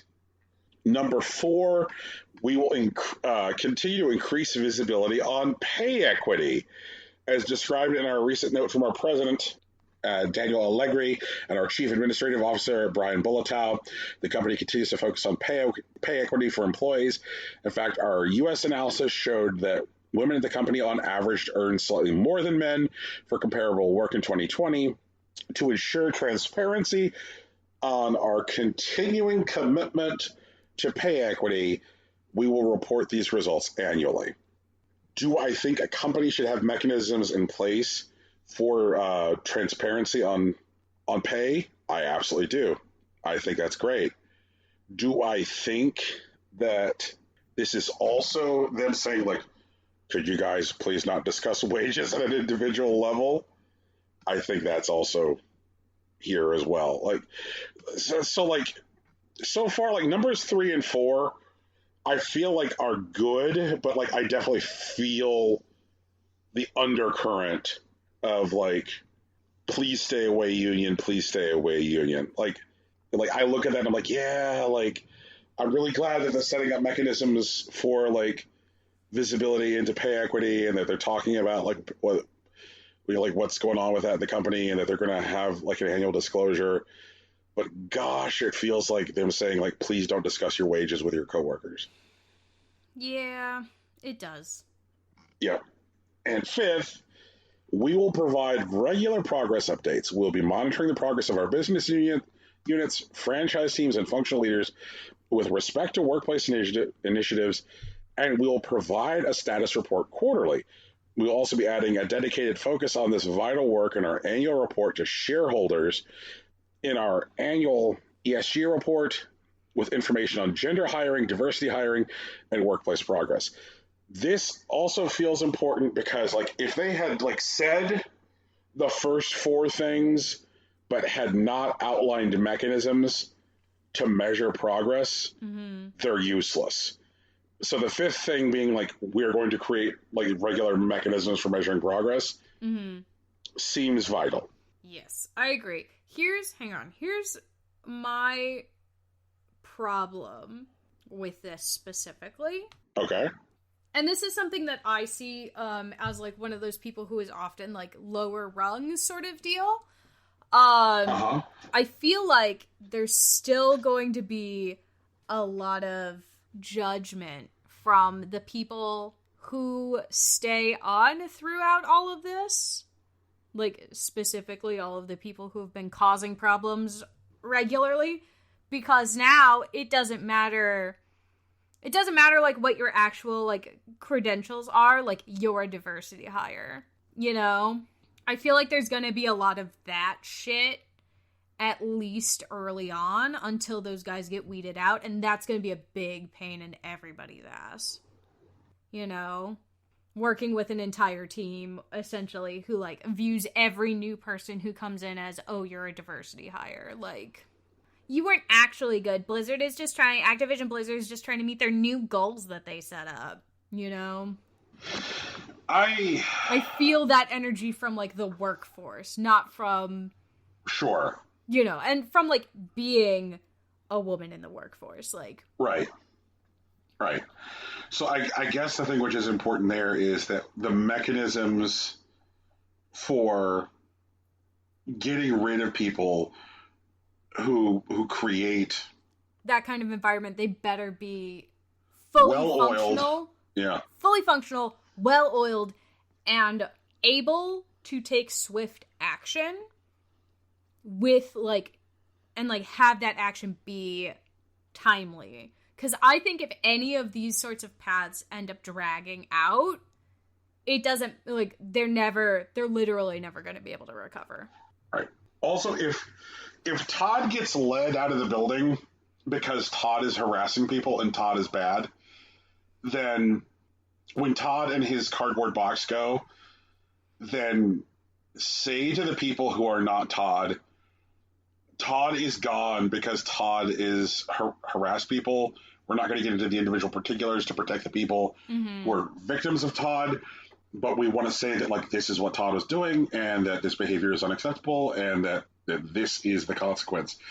Because when you start having a culture of increased terminations because of a shift in company policy and you do not enumerate a reason for it, it just makes everybody panic anytime somebody fucking leaves the building with a box. They're like, oh god, like, especially because Activision Blizzard is a company with a history of large-scale layoffs. You know, like... that line of communication between HR and management and, like, the floor team needs to be crystal clear. Right. And, like, way open. Like, these are not layoffs. Todd's a fuck-ass. Yeah, these are not layoffs. We received numerous reports that Todd was harassing people. There were efforts made to address it. He chose not to change his behaviors, and so he is suffering the consequences. With our zero tolerance policy, he is suffering the consequences of his own actions. This is not an indication of mass layoffs. This is an indication that Todd was a piece of shit. Like, and if they can't say that, and if they won't say that in meetings, like, it's not... nothing.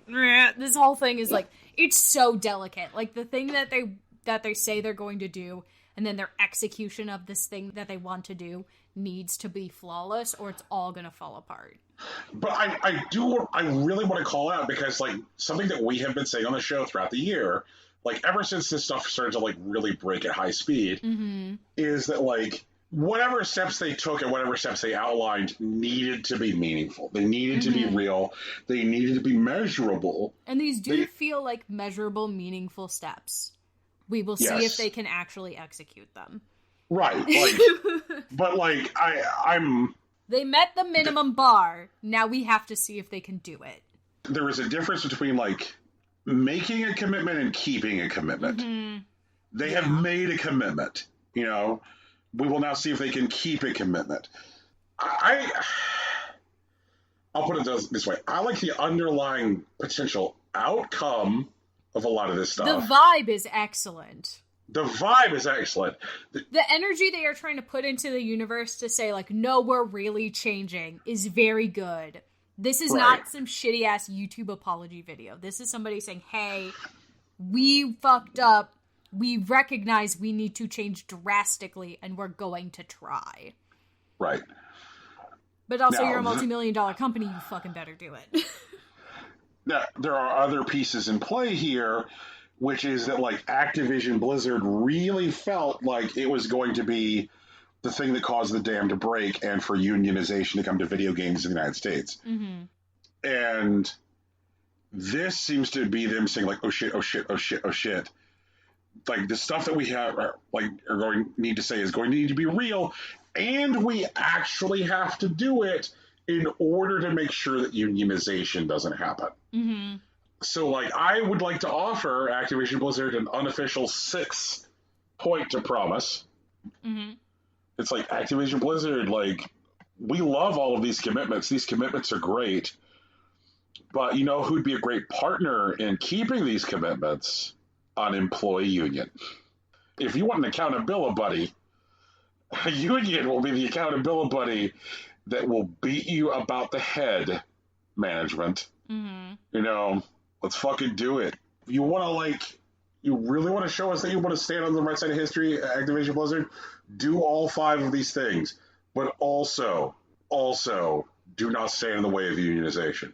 So, I say, like, hey, you know, tweet Activision Blizzard, let them know you like the list of 5 things, but also let them know you want unionization. Mm-hmm. The one other thing from Bobby Kotick's letter is that Bobby Kotick has had his total annual compensation reduced.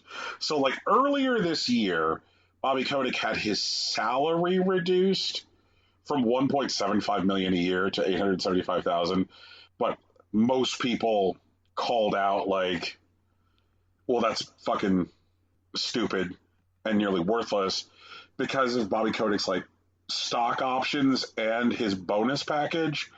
Even though his salary was reduced from $1.75 million to $875,000, his annual compensation was still $154.6 million.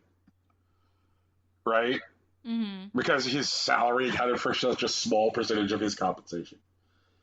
Bobby Kotick has changed his total annual compensation, not his salary, his total annual compensation to the minimum amount allowable by California law. He now makes $62,500 a year. So there is no stock and there is no bonus structure, and he says that he doesn't get to make that money until Activision Blizzard meets these 5 goals. I mean, that's fine, but also, he has made that money in the past. I don't think this is gonna hurt him.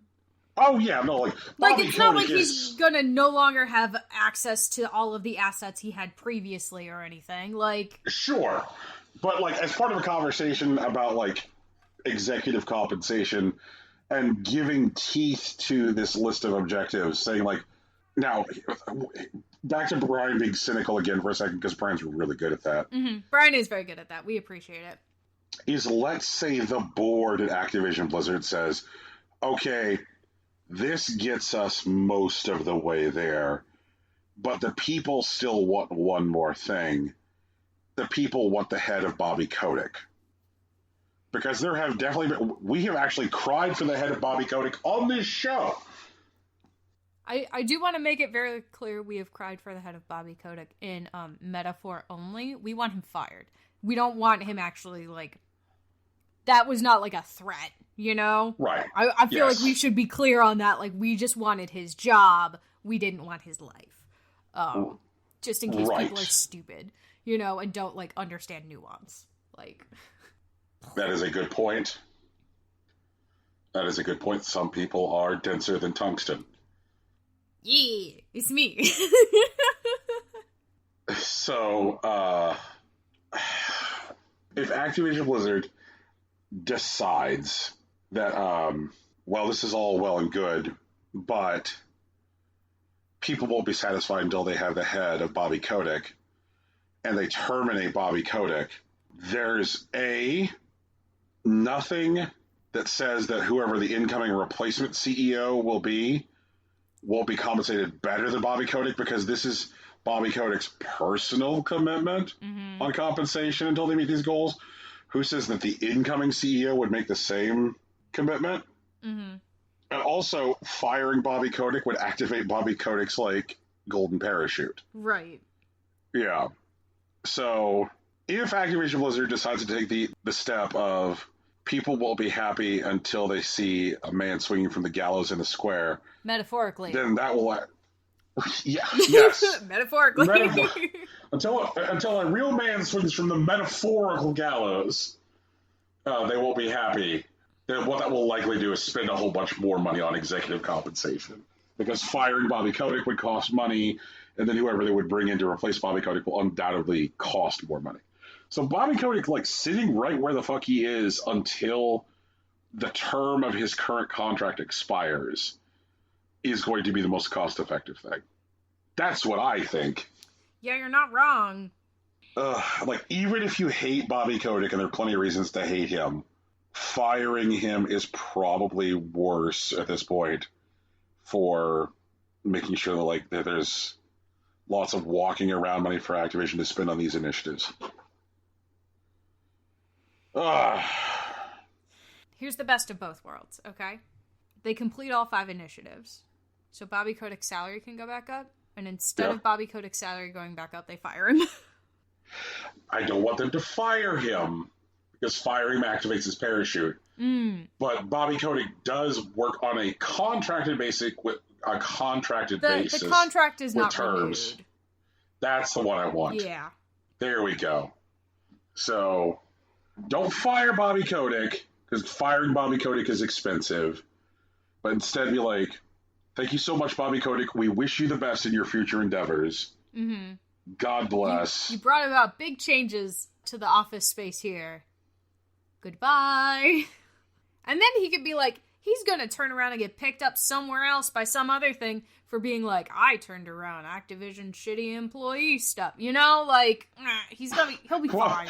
Welcome to my TED Talk on detoxifying your company. Right, exactly. Exactly. That's what, yep. Stay tuned for Bobby Kotick's TED Talk in about 3 years. Mm-hmm.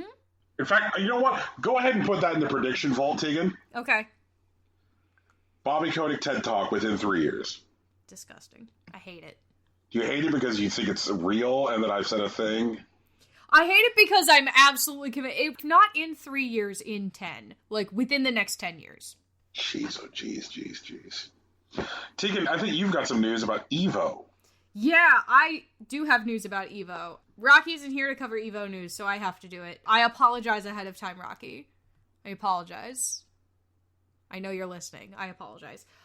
So, former Twitch star, current YouTube star, Pokimane, who I first heard about during the early pandemic times when Among Us was super popular, she owns, like, half of Evo now.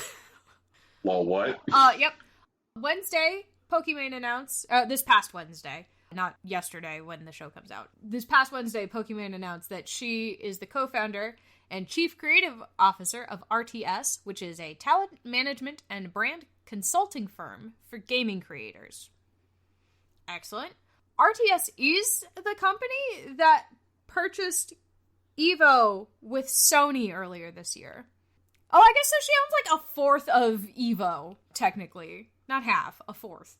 The RTS website is describing Evo currently as jointly operated by Sony and RTS, and says, the premiere event brings together all elements of the FGC in an annual celebration of the community and competition. RTS is, of course, like a subsidiary of Endeavor, which is a giant talent agency company that's expanded into running events and financing, like, TV and films. You know, as you do. RTS specifically hasn't said anything concrete about the future of Evo, or, like, how it's, like, co-ownership with Sony is going to change the event. But right. We do know they do want to return to Vegas in August of 22. So regardless of what the announcements are, we will be able to see what happens next year. Man. Good for Pokimane, honestly. Like, yeah. She deserves the world. She's so nice. Everything I've seen of her online is, like, really sweet. Didn't she play Among Us with AOC? Yeah, she was one of the group, part of that group. So did, like, she also, when she was maining on, like, Twitch and stuff, well, I guess she always mained on YouTube, but, like, she played with, like, Corpse Husband and Disguised Toast and Saikuno, that whole, like, group. So. And yeah, she was one of the ones with AOC. It's very good. She's very sweet. She seems very sweet. She'd be a fun person to interview. We should see if we can get her for an interview. Just a thought. No. It seems like a big reach, but this is also a show which has had Dave Lang on 3 times, so yeah, exactly. So like, reach. Who knows? You know? Yeah. Shoot a shot. Yeah. It'd be neat. Yeah. Oh, yeah. We like neat. Yeah, and I like that. I like the idea that there are going to be, like, significant changes to EVO, and I hope that they're mostly changes for the better. Boy, oh boy, some of the changes that need to come to EVO are like changes that need to come to Activision Blizzard. Yep. Here's hoping that this is a rise of changes for the better. Yeah, from what I understand, like, Sex Pass just nest at EVO, and from what I hear, that, like, people, like, called the removal service, but they said they can't come out until, like, May of next year. So, like, I say that they just have, like, smoke traps, and... I mean, I do believe that a number of Sex Pass will vacate once they find out that, like, a female is in charge. Like, that is a thing that happens sometimes, so here's hoping. Can we say woman instead of female? Because then it just sounds like Ferengis when we say yeah, female. You're right. Okay, I'll A lot of Sex Pass tend to vacate the premises when they find out a woman is in charge, and it's because they are insecure. This is not to say that we don't like Ferengi on this show. No, this is to say we don't... Yeah, this is to say we don't like Sex Pass on the show. Yeah. Ferengi serve a certain narrative purpose. This is a brief Brian detour. Last week on the show we rolled out Rant Time. This week is Brief Brian Detour. Yes. Brian loves Star Trek. It's core to his identity. Brian grew up on Star Trek. Mm-hmm. Brian went to Star Trek conventions as a little kid in a Star Trek uniform. Aww. I used to have a stuffed Tribble, the whole bit. So this week was the premiere of the 10th new Star Trek TV series, Star Trek Prodigy. And this is the first Star Trek TV series which is directly aimed at kids. Like, this is the nine previous Star Trek series, whether they're animated or not, have targeted adults first. Star Trek Prodigy is a show for kids first. It's also a wonderful place to onboard to Star Trek if you look at Star Trek and go, gosh, that's a lot. You're like, this is a thing which has over 800 episodes across all the shows at this point. Gosh, there's a lot of Star Trek. If you look at Star Trek and say, gosh, that's a lot, I don't even know where to start. Star Trek Prodigy rolls out the red carpet and says, here's a wonderful onboarding spot, which does not require you to know shit about anything, which is really neat. But the thing that made me think about Star Trek is that Star Trek Deep Space Nine used the Ferengi as a mechanism over the course of its 7-year run to tell stories about feminism and to tell stories about, like, the failure of, like, men to consider the rights of women and the needs of women. And, like, the Ferengi were, like, a wonderful canvas for that storytelling. I would never have guessed at the beginning of Deep Space Nine that, like, okay, the Ferengi are the thing that we're going to use to tell the stories about feminism. It worked out really, really well.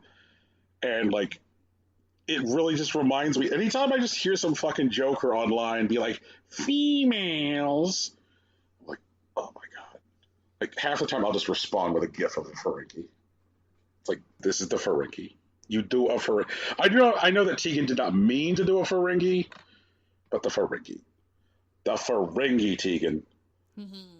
Tegan, how much Star Trek have you consumed? How much Star Trek do you know? I grew up watching Picard and what's his name? Shatner. Okay. So original series and next gen. Yep. But it sounds like no Deep Space Nine, nope. No Voyager. Nope. Okay. My dad watched them every night, and then when, like, that kind of stuff came out, it was on at the same time I had after school, like, and evening activities. Deep Space Nine, really good show about a lot of different things, including, like, occupied spaces, religious freedom, colonialism, economics. Good show. Voyager, one of the best workplace shows I've ever seen, because it was like, here are these people that are working in this, like, tightly confined space for, like, 7 years. They really can't get away from each other. And how does it inform and then change them? And the character of Janeway is just drawn so well and is fantastic. Bonus fun fact, most of you out there can just skip the first 3 years of Enterprise. You'll be fine. You'll be fine. Just watch the last year of that show. But yes, Trek is fun. Trek is good. Would anybody like to talk about another company which is also in need of massive change, but instead of like making a commitment to make those massive changes, instead what they did was to buy a pair of glasses which have a fake mustache attached? Yes. Okay. I don't think I get a choice, but yes. Okay. As you may know, Facebook is a shit show. Mm-hmm. This is true. Something that we didn't really talk about on the show, but is a thing that happened, is that like a couple of weeks ago, Facebook failed to talk to the internet correctly, and it caused like all of their services to go down, which meant that like Facebook didn't work. And like so much of like the standard issue reaction that I saw to this online was like, lol, I guess it means that grandmas can't look at stuff about ivermectin. It's like, yeah, it's true that grandmas can't look at stuff about ivermectin, but also Facebook bought WhatsApp, and WhatsApp is pretty much like the default government-approved replacement for like telephone services in so many countries in this world.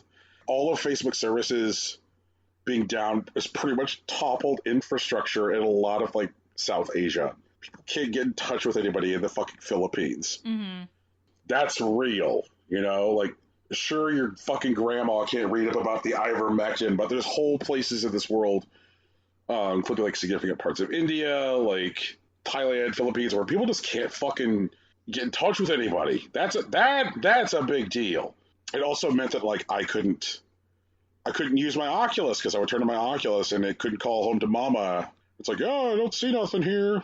But anyway, that is just one of the many embarrassing things that Facebook has experienced in the last several months, including like whistleblower with documents showing that like Facebook was like, let's not actually make this a safer platform because that would reduce our money. And Facebook made an announcement that they were going to change the name of the company to better suit like their bigger goals. And so Facebook has changed its name to Meta for the company. Mm-hmm. Facebook is just one Facebook is just one product from Meta. So Meta CTO Andrew Bosworth announced that Meta would be transitioning away from using the Oculus branding in 2022. Love that. And they said, we all have strong attachment to the Oculus brand. Ugh. And this was a difficult decision to make. I want to vomit so bad. Okay. While we're retiring the name, I can assure you that our original Oculus vision remains deeply embedded in how Meta will continue to drive mass adoption for VR today. So their lead VR headset will cease to be the Oculus Quest. It will now be the Meta Quest. Facebook Reality Labs is being branded to just simply Reality Labs. And the Oculus app will also be rebranded to MetaQuest. Also, coincidentally enough, the same like rebranding is applying to the Portal device. They make these like set-top things for like video calling, and they're called Portal. But they want to divorce the Portal from the Facebook branding, so now they're Meta Portals. Mm-hmm. And as part of this, Facebook is, Meta. Meta is dishing the requirement to have a Facebook account in order to use the Meta Quest. So, like, as it is right now, in order to use my Oculus Quest, it has to be tied to a Facebook account. But since, like, they see Facebook as part of their portfolio, and they want this larger footprint, they want people engaged in this VR product because, like, they're really the only company throwing gas around, like, mass adoption of VR. Mm-hmm. And they're really the only company which has, like, made VR, like, affordable and convenient and easy to access. Like, that was something I really got from their presentation, Tegan, that, like, made me, like, really just, like, pissed off and upset and sad, is that, like, VR is, like, so fundamentally powerful and transformational and vital. Like, VR is fucking real and can do a lot. Mm-hmm. And I don't just mean, like, play goofy games on. Like, VR can change the world. But, like, basically every other company out there which could throw gas around this, or it's like, that seems like a lot of work. And so the only people, like, really occupying this space at, like, that level is Meta. And it fucking shows. It's kind of like everybody's just, like, ceding VR to Meta. And that basically just means that we get Ready Player One.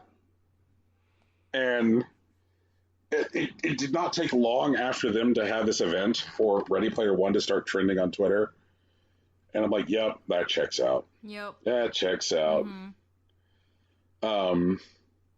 Facebook will hang the Horizon branding onto its social-focused virtual reality experiences with the transition to Meta. So you'll have the Meta Horizon, which will encompass the Horizon workrooms for, like, VR meetings. Horizon Worlds, which are, like, shared social spaces. Horizon Friends, the ability to get together with your friends socially. And Horizon Zero Dawn, where you can fight robots in future space. Yep.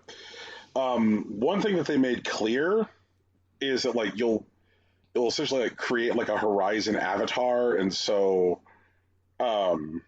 people who are, like, say, not necessarily in VR can, at various levels of engagement, join, like, be represented in VR gatherings.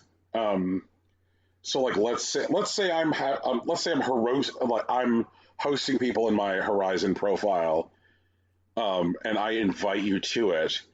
Then you would get, like, a call in Messenger, and then it would, like, populate you into the space using your, like, Horizon avatar, so I could hear you. Mm-hmm.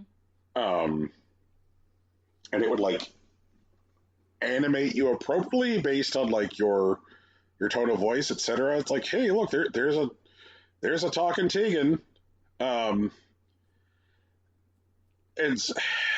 like, obviously they want more people in the VR, because more people in the VR means that there's more ways that they can engage with all the products. And I'm just like, oh my god, like, the internet is terrible now, but, like, there was a time when the internet wasn't terrible, Tegan. I can't remember when the internet wasn't a shit show. I also can remember when the internet wasn't a shit show. It's possible that my threshold for that is higher than yours. Yeah, that's 100% possible, but I did also come into the internet, like, very young, you know? Oh, okay, so what years would you say the internet was not a shit show? Like, the very beginning of me trying to use it, like, as a babby. So, like, can you give me an idea as to, like, what years this would have been? Probably, like, 4th or 5th grade, maybe? Was Clintonulus president?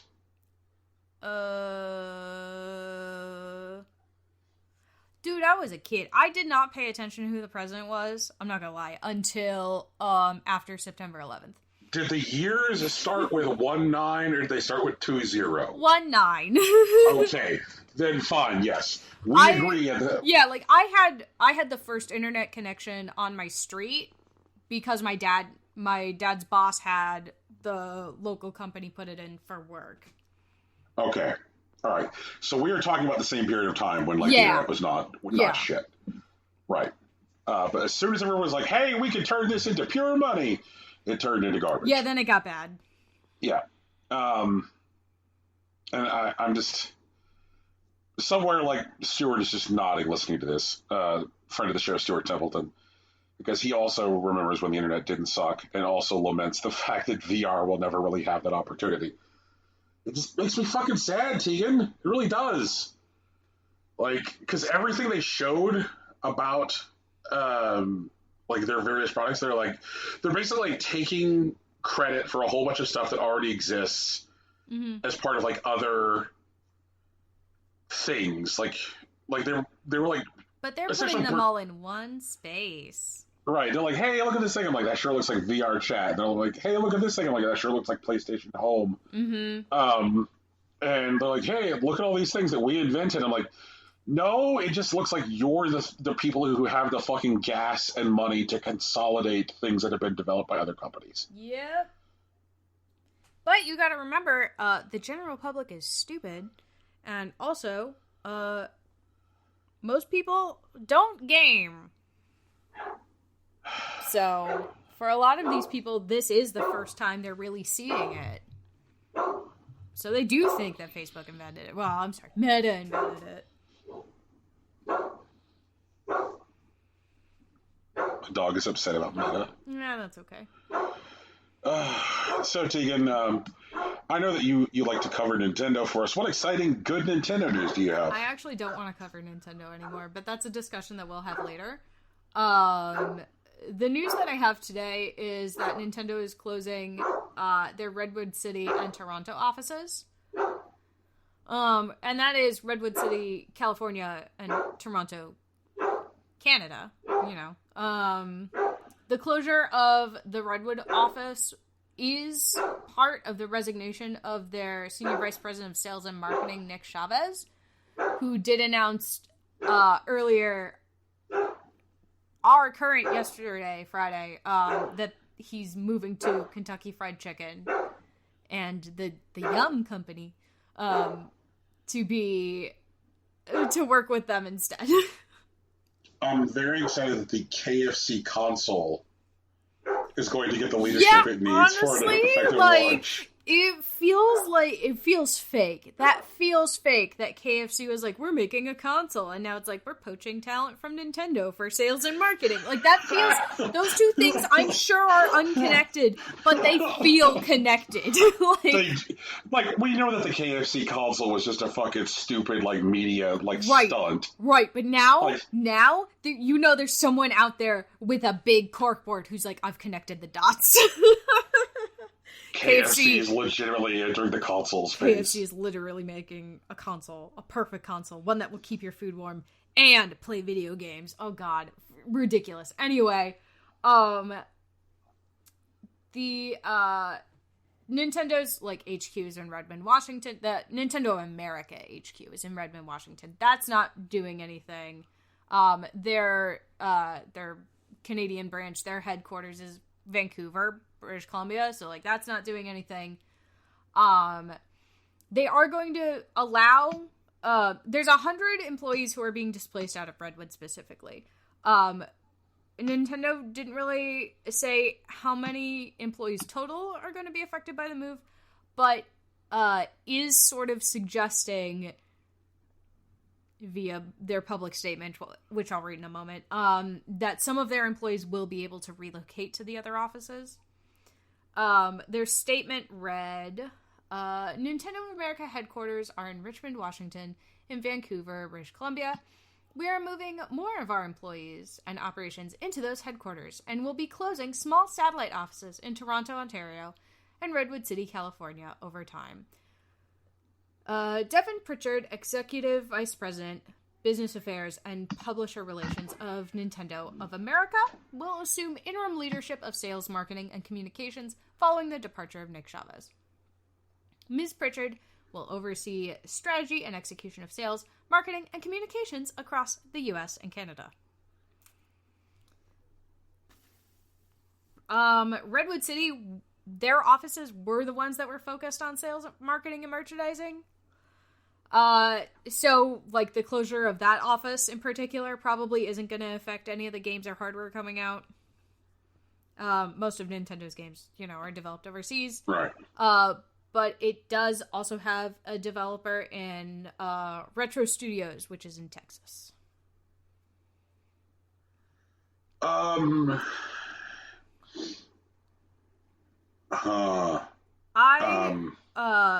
posed earlier, before we'd properly started recording, that perhaps some of this the closures of, like, the smaller satellite offices was due to COVID, and, like, maybe more of those people would just be allowed to continue working remotely. Maybe. I don't know.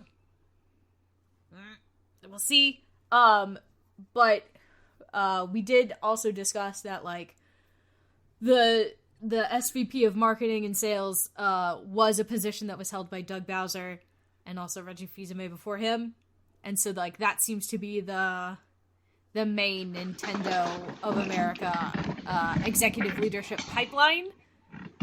So it's going to be interesting to see who fills that role permanently next. Yeah.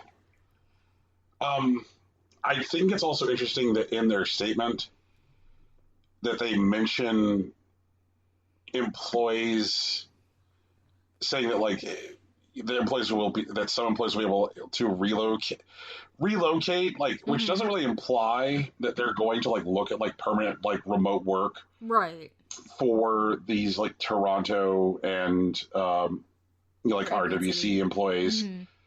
And I have to, like, I'm really curious as to, like, in both cases for people who are displaced in both cities, does allowed to relocate mean, like, hey, you can pack up your shit and move to fucking Redmond or move to Vancouver, or hey, you could pack up your shit and we will pay for you to move to Redmond? Yeah. Because there is a giant difference between the two. Mm-hmm. Yeah. I hope it's the latter if they are making them relocate. If they're saying, like, hey, you either relocate or you are let go.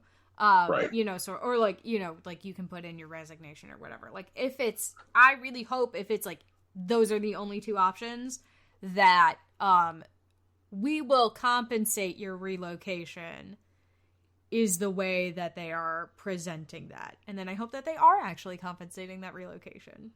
Because let's be real here, unless you fully compensate relocation, then all you're doing is just backdoor layoffs where you don't actually have to pay people any kind of severance package. Because it's not really feasible for a lot of people to just kind of, like, move, Right. People have lives, family, children. It's the middle of a pandemic still, like... Like, there are definitely going to be people, like, let's say it is even the latter, right? Let's be optimistic for a second. Okay. There will be people who will be like, you know what? I fucking can't. My elderly parent is here. I care for them, or I have deep ties to this community, and that's why I work here. There are going to be people who say, like, thanks for the money to move. I can't. So they're like, there's layers of this which have to be, like, addressed. One is they say that, like, some employees, they don't say all, they didn't give hard numbers. Some employees are going to be given the opportunity to move from, like, Redwood City to Redmond and from Toronto to Vancouver. So there's some employees are going to get an opportunity to move, but we don't know percentages. And second, we don't know if that move is compensated. So, like, first there's the layer of people who are just getting shit canned, which we don't have hard numbers for. And then second, there's the people who will be backdoor shit canned if they're not compensating the move. Yeah. Right. Man. Roman is upset.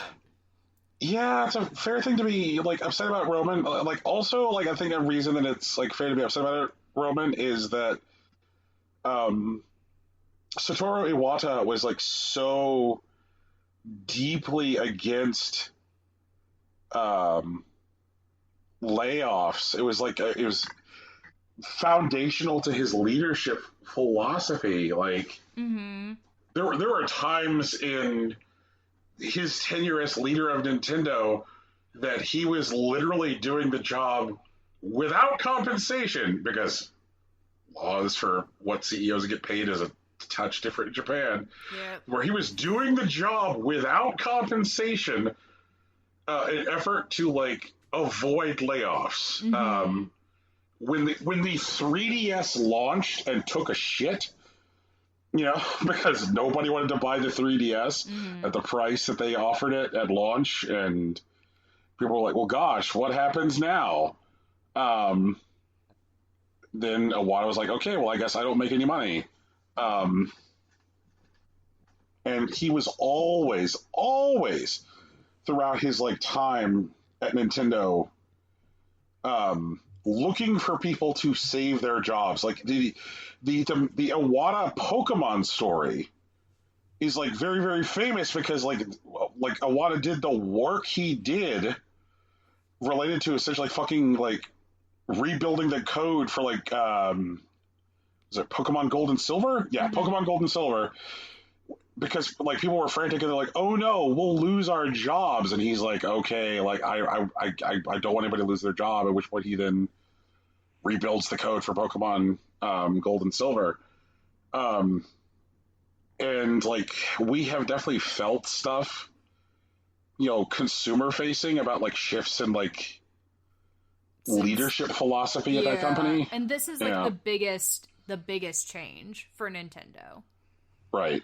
This is, well, like, I don't want to say this is the biggest change. This is the most immediately noticeable change. Like, there's stuff. Yeah, like, there has been stuff which I think we're on record as not liking. Like, when they identified that there was a problem with how the Joy-Cons are built, and acknowledged that there was a problem with the way the Joy-Cons are built, and if you mail them fucking Joy-Cons, then they will stick a piece of, like, conductive styrofoam inside, so that way, holding your hand over it won't block the signal of the Joy-Con. But they never actually fixed the antenna deficiency within them. So, like, the Joy-Cons that even go out with the OLED Switch have the same defect. You know, the way the sticks are built still experience drift. They never fixed them. And, like, continuing to ship a shitty product, just be like, yeah, we're aware that this is busted, we don't care. Like, feels different. The product that went out for Super Mario 3D All-Stars feels casually shitty in a way that feels new for them. Like, I'm used to, like, Nintendo making, like, mystifying decisions. Stuff that's like, we don't understand this. Maybe there is, like, logic behind it somewhere, or maybe it's a cultural difference thing. But, like, right, this isn't either of those. Right.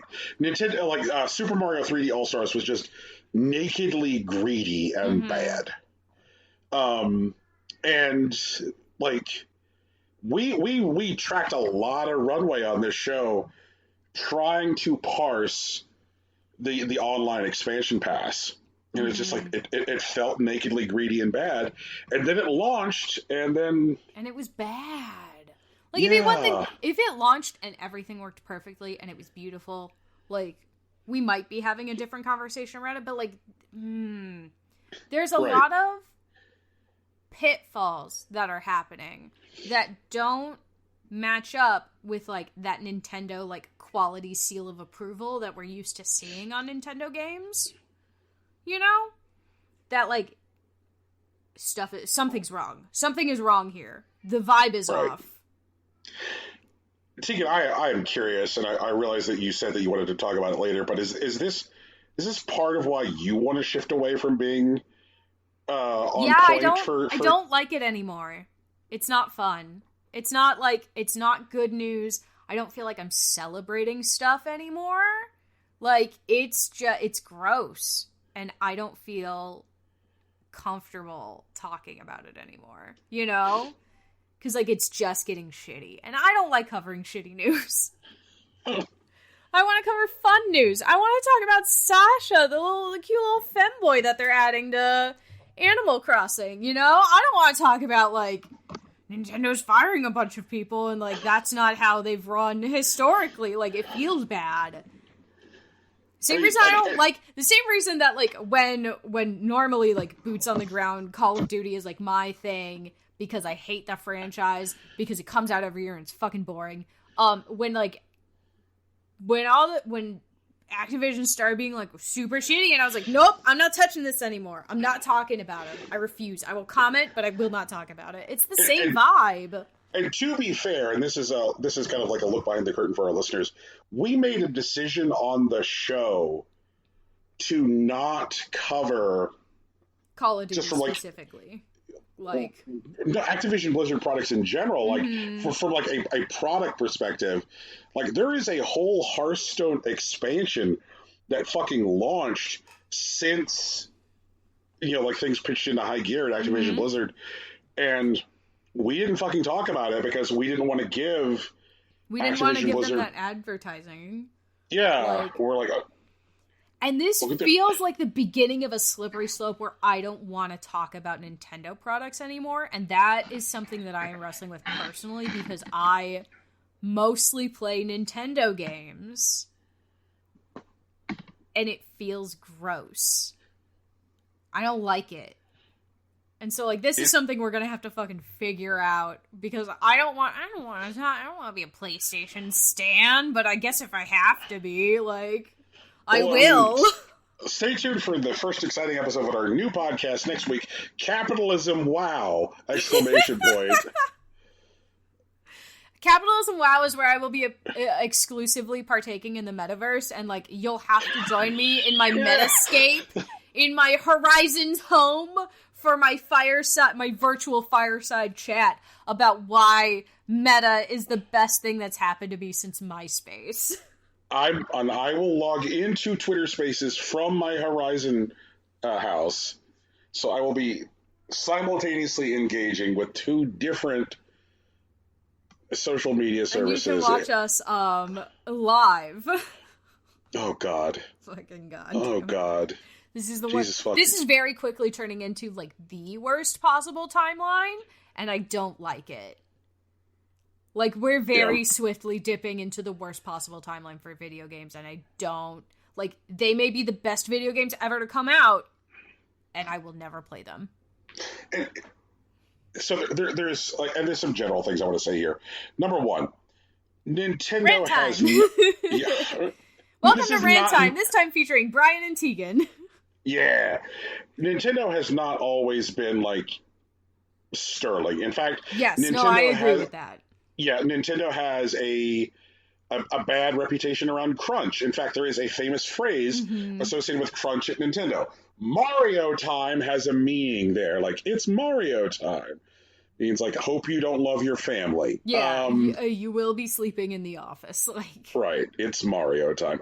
So we're aware that, like, it's not like Nintendo has been this, like, sterling entity, which is, like, all of a sudden tumbled. Doing bad, yeah, exactly. For the first time ever. But what we're saying is that, like, it felt like a lot of times, more often than not, if not great, at least the decisions were okay.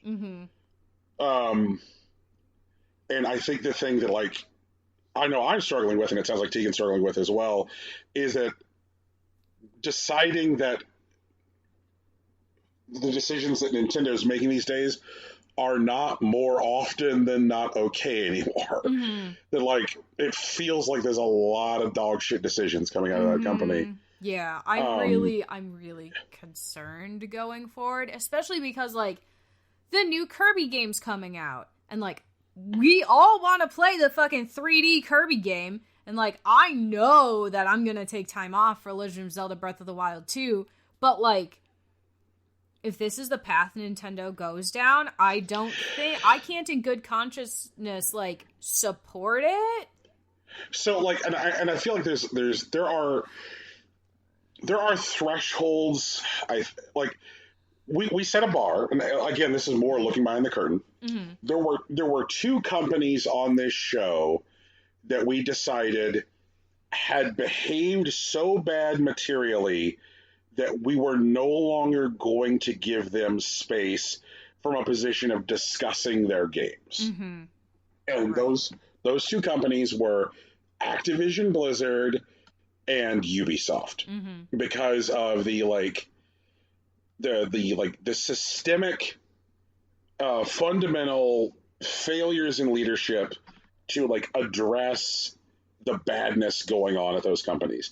That basically what happened is those companies were nightmare factories, and then when leadership was presented with ample evidence that they were awful, they're like, fuck it, we're still making money. Mm-hmm. Right, exactly. And we're They're like, we're setting well, the ship on fire, but we're gonna be moving faster, and it's like, no, that's not what you need to do. right. And we're like, okay, well, it doesn't really seem like then we want to give your games daylight from a position of Mm-hmm. like games coverage. Like we'll talk about you as companies, talking about like your abuses, but we're not really going to like say talk about whether or not Far Cry 6 is one of the best games of the year. It's not. because Far Cry 6 doesn't deserve to be part of that conversation, Right. so long as Ubisoft continues to operate the way it has. So I guess what I'm saying about Nintendo at this point is, and this will sound terrible, is while I feel like Nintendo's leadership is taken a turn for the worst and done so significantly, I would at this point call them what I would call garden variety shitty. Yeah, it does feel, but the thing is, for Nintendo to feel garden variety shitty, it feels very bad. Right. Like seeing it in the garden with the rest of the shit, I'm like, oh. Yeah. Like, I don't like it. And honestly, if Activision Blizzard turns their shit around, I look forward to the next time that you have an hour-and-a-half long conversation about Hearthstone. Yeah, honestly, yeah. But like the thing if is, they're able to do this, if they successfully turn it all around and they start doing good for their employees, I will happily start discussing their games again. Hell, I might even start playing World of Warcraft again. Fuck it, Like, Yeah, at that like- point, they've done the work and they've earned my money again. But, like, I don't like it. I don't like it at all. and, Feels bad. Yeah, and this is all talking like this is a good point about like talking about like personal layers of comfort and stuff. Mm-hmm. After Kodak's statement came out, I felt comfortable firing up Hearthstone for the first time in months, but I'm still not at a place where I want to talk about the game on the show. Mm-hmm. But like, I would like to check in 3 months after their next earnings report, because Right, we'll see what we'll see what it's like. We'll see what they've done. Yeah. And so like this is like now when I hold up like say Activision and I compare them to Ubisoft, like Activision has said like, hey, gee, we're dog shit. This is terrible. Here are the things that we're going to do. Please measure us on them. Ubisoft is meanwhile like the reports are only getting fucking worse. And so like no matter how much I love Rabbid Peach, and Rabbid Peach is one of my favorite characters ever. Right. I have two Rabbid of the Rabbid Mario statues. I have Peach and I have Mario. They're going back in their boxes. They're going back in the attic. I don't feel like I should be displaying them. Yeah. And it's just like, well, I guess, like I would love Ubisoft. I would love to. I would love to feel comfortable touching your things, but you're making it impossible. And so, like right now, I guess where Nintendo feels like for me is that Nintendo feels like they're in the pure class of like say EA and Sony. Like where like I'll read reports of something terrible happening at EA or read reports of something terrible happening at Sony, and like I'll go like, gee, they seem bad, but they don't seem like things that were designed on Skull Island. Right, exactly. Like this doesn't. It feels bad, but it doesn't necessarily feel like malicious in the same way. And I feel like honestly, Nintendo's very quickly slipping towards malicious. The greedy actions feel malicious. I don't like it. I don't like it at all. I don't like and you like, being in a. We know I am like Nintendo's champion, and I don't like it. Again, another look behind the curtain on this fucking show is the number of times I have launched to some speech after we've recorded being like, Jesus Christ, it just sounds like we were fucking out here, like, yep, carrying Nintendo's water and how I don't like that. And yeah, I'm like, I don't care because Nintendo's a company that I enjoy. Like, I enjoy all their products, blah, blah. And this is like me, not happy anymore. Nope. No amount of soda, no amount of sugar in my direct bloodstream could make me feel comfortable about this anymore. Yeah. Yeah. It's so frustrating. I hate growing up. Fuck this. But I do want to bring home this rant to a happy place. Okay.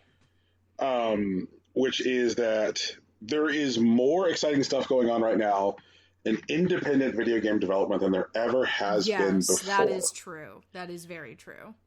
And if you wanted to find yourself 10 games that deserve to be played constantly and that you shouldn't put down, you could find a top 10 for this year just amongst indies. Mm-hmm. You really could. So, and if there are games like from these companies that you really love, there is a like of them somewhere by an indie company.